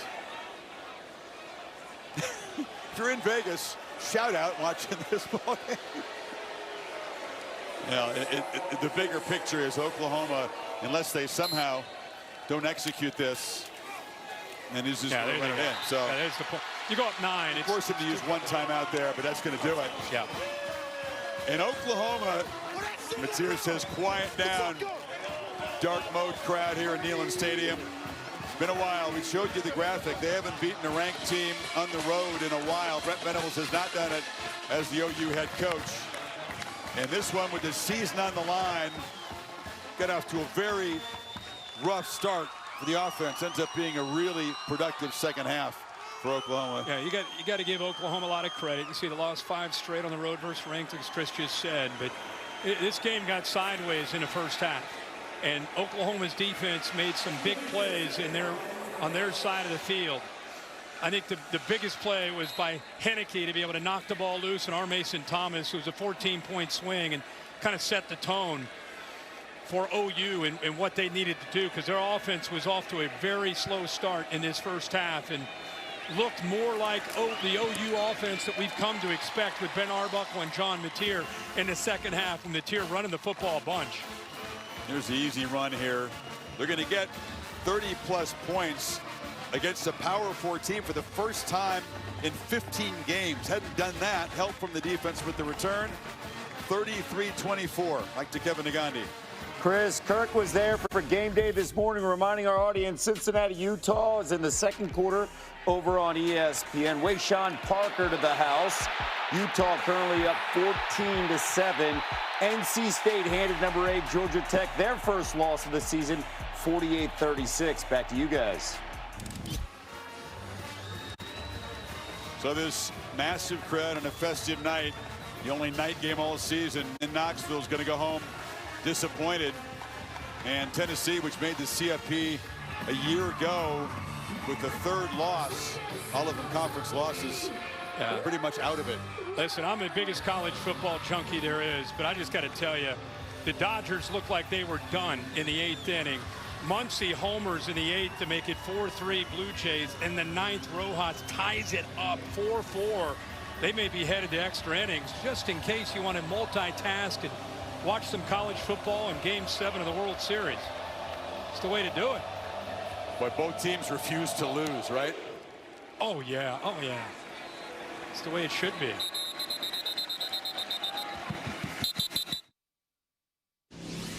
Capital One cardholders can redeem their credit card rewards for tickets to exclusive events and experiences on Capital One Entertainment. Scan the code to learn more.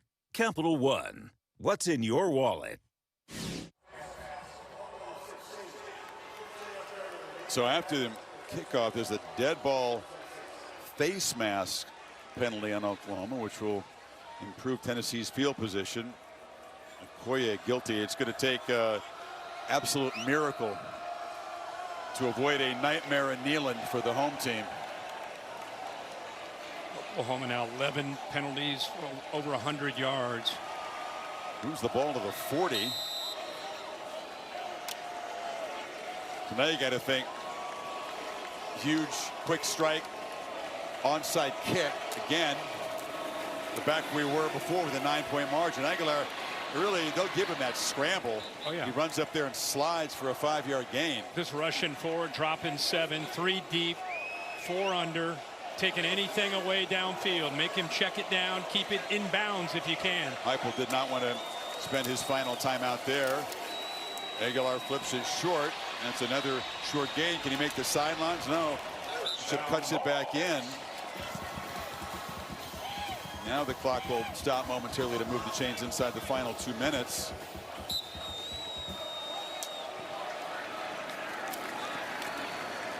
Or they continue to work underneath. Yeah, same. It's just like the last time they had the ball. They kept going underneath just because everything is taken away. They're getting enough to get a quick stoppage of the clock for the first down again. 1:07 and counting. Now he's got to look farther downfield. Ooh, and a chance there. Staley was running between defenders, had a hand on the ball. I think he had two hands on the ball. I don't know if the defender may have blocked his view from being able to make this catch, but that ball hits him right on the hands. Kendall Daniels almost gets a hand on it. Maybe that affected it, but very easily could have caught that and walked into the end zone. You're right. The guy's caught a couple touchdowns tonight with a drop. In Tennessee, among the national leaders in drops this season. That was a big one. Needed that. Blake like it one. Pressure comes. Aguilar batted up in the air, and it falls incomplete.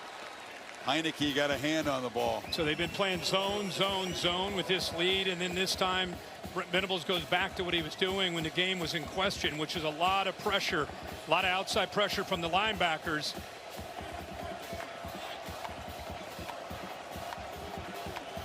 Brent Venables called this a punch-back game after a tough home loss to Ole Miss, and his team has certainly landed plenty of shots tonight. There's a downfield play, incomplete. Crowd, what's left of it, wanted a flag. There isn't one. I think it's been smart last two plays, and instead of just letting him sit back there and have all kinds of time to throw the football, they brought pressure. You're gonna be happy, Kirk. They're gonna kick a field goal here. Yep. On 4th and 10. Cut it back to a 6-point game. This is a long distance one. 48 for Gilbert, who hit from 45 earlier, missed a shorter one from 37. And drives it right through. So it's back to a 6-point game.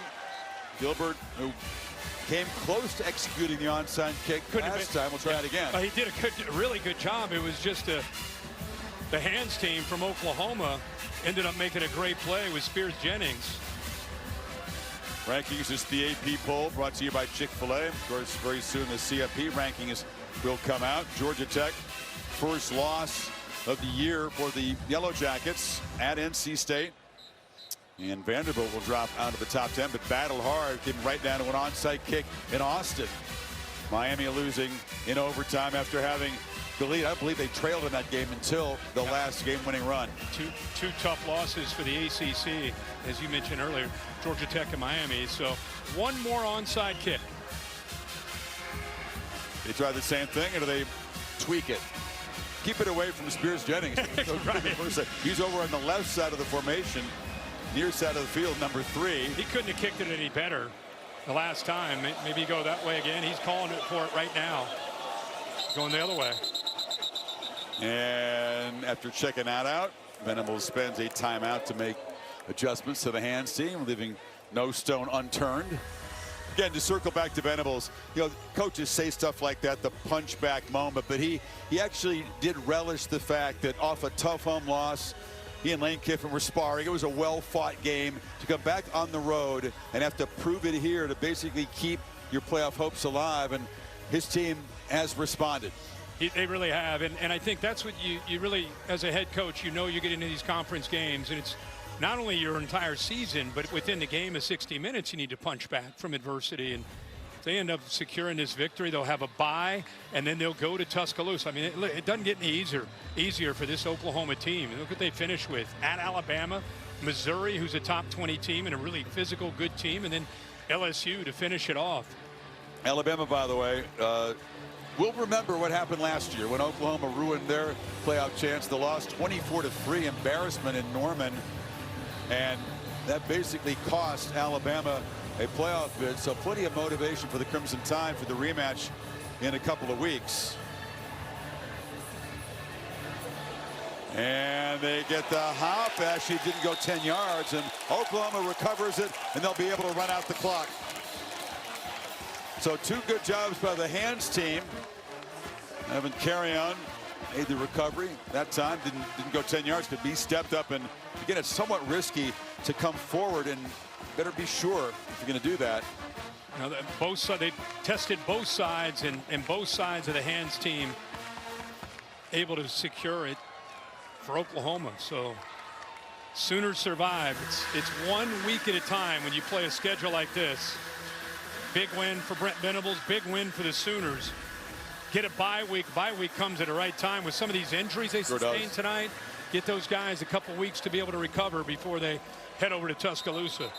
Our Mason Thomas, you saw, shot him a moment ago. He's been a leader since getting injured on a 71-yard fumble return. Perhaps the bye week he can be ready to go in Tuscaloosa. That'll be a big focus of the health report.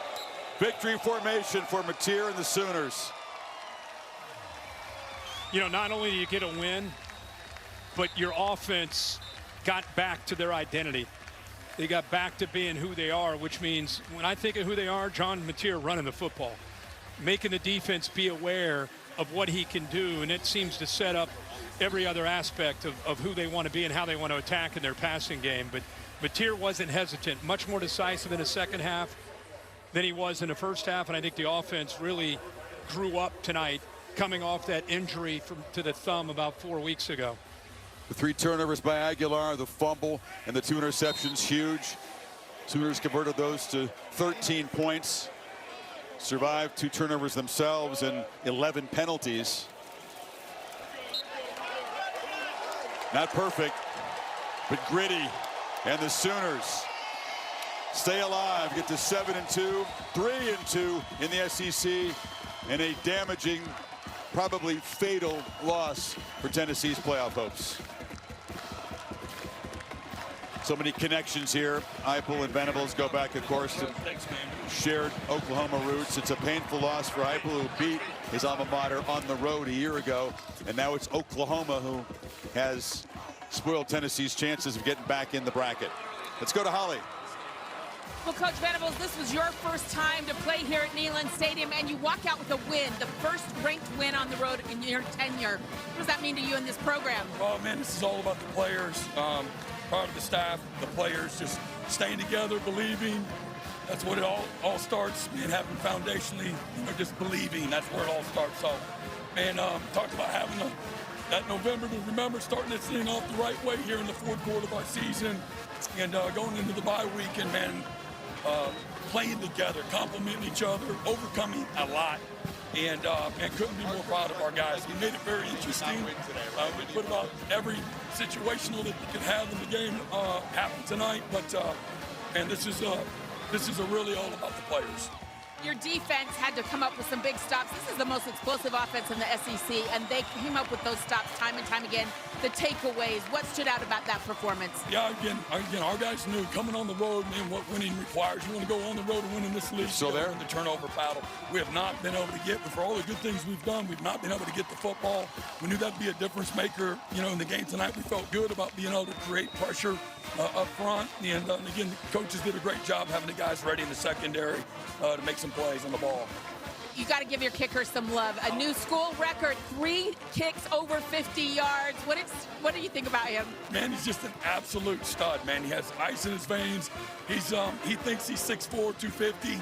Every day at practice, he wants to kick a 60-yarder for the guys. And but Tate's big time, man. He's got great confidence. He's very talented, but man, he's got really cool under pressure. All right. Well, thank you, Coach. Appreciate it. Yeah, appreciate it, Boomer. Little guy standing tall. He's actually about 5'9", 180, the kicker. And here's John Mateer. Boy, it wasn't always perfect, but he showed his scrambling ability to get back to vintage John Mateer. Yeah, some design, some where he had to create, ended up 80 yards on 16 carries. And like I said, I think as they move on, they get ready for Alabama and the rest of these teams. Now that he's healthy, it's his legs and his moxie and kind of the intangibles that he brings to the table. That's what's going to lead this Oklahoma offense the rest of the year. But different guy and a different offense from the first half to the second half. Sooners, an important win. Plenty of work still to do, but let's hear from the quarterback with Holly. Well, you just looked at those rushing yards and you said, hey, I'm running the ball again. What made you decide in those moments, because it was important for your team? Yeah, I think whatever it takes to win is our motto in the quarterback room, and that's the truth. We needed this game, and we all knew it, and whatever it took is what I was going to do. It's hard to get a win on the road in the SEC, John. How important is this for you guys as you try to get some momentum? I mean, first of all, this environment is everything I've dreamed of since I was a little kid. This is unreal.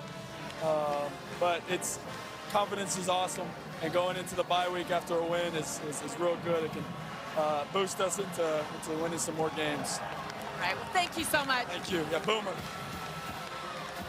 Sooner, as they say. Well, there's two sides to this, and for Tennessee, it's a gut punch. You know, they've lost out of Georgia, Alabama, and Oklahoma. 3 really quality teams. The teams they've beaten in the SEC are at the bottom of the standing. So this team really hasn't been able to rise up and step up in a big moment, and that's going to be perhaps the story of the season, unfortunately, for Tennessee. Yeah, big opportunity for both teams. This is what makes it great, right? With the 12-team playoff, you get a couple losses, you're still in it, you still have hope, and then you get into a game like this where you both meet head-to-head, and it's going to come down to just a few plays. I mean, think about that freshman tight end. He gets bumped, prevents him from getting his head turned around. If he gets out clean, he makes a catch as a first down. Who knows what happens, but instead, give Oklahoma all the credit. John Mateer and this offense made the plays they needed to make, and they get out of here with a win. So many moments tonight that could have been decisive. Just the first Saturday of 5 of them in November as we head down the stretch run in college football. And for our focus, the SEC, which has been a wild race already, and will get wilder. We'll see you from Lubbock, Texas. BYU against Texas Tech next Saturday. That's where game day will be as well. Bill Pennell produced the game. Jimmy Platt directed it. We appreciate all of our crew. For Bill and Holly and Kurt, Chris saying so long. Except for the West Coast, stay tuned for your local news of most of these ABC stations. Thank you for watching this presentation.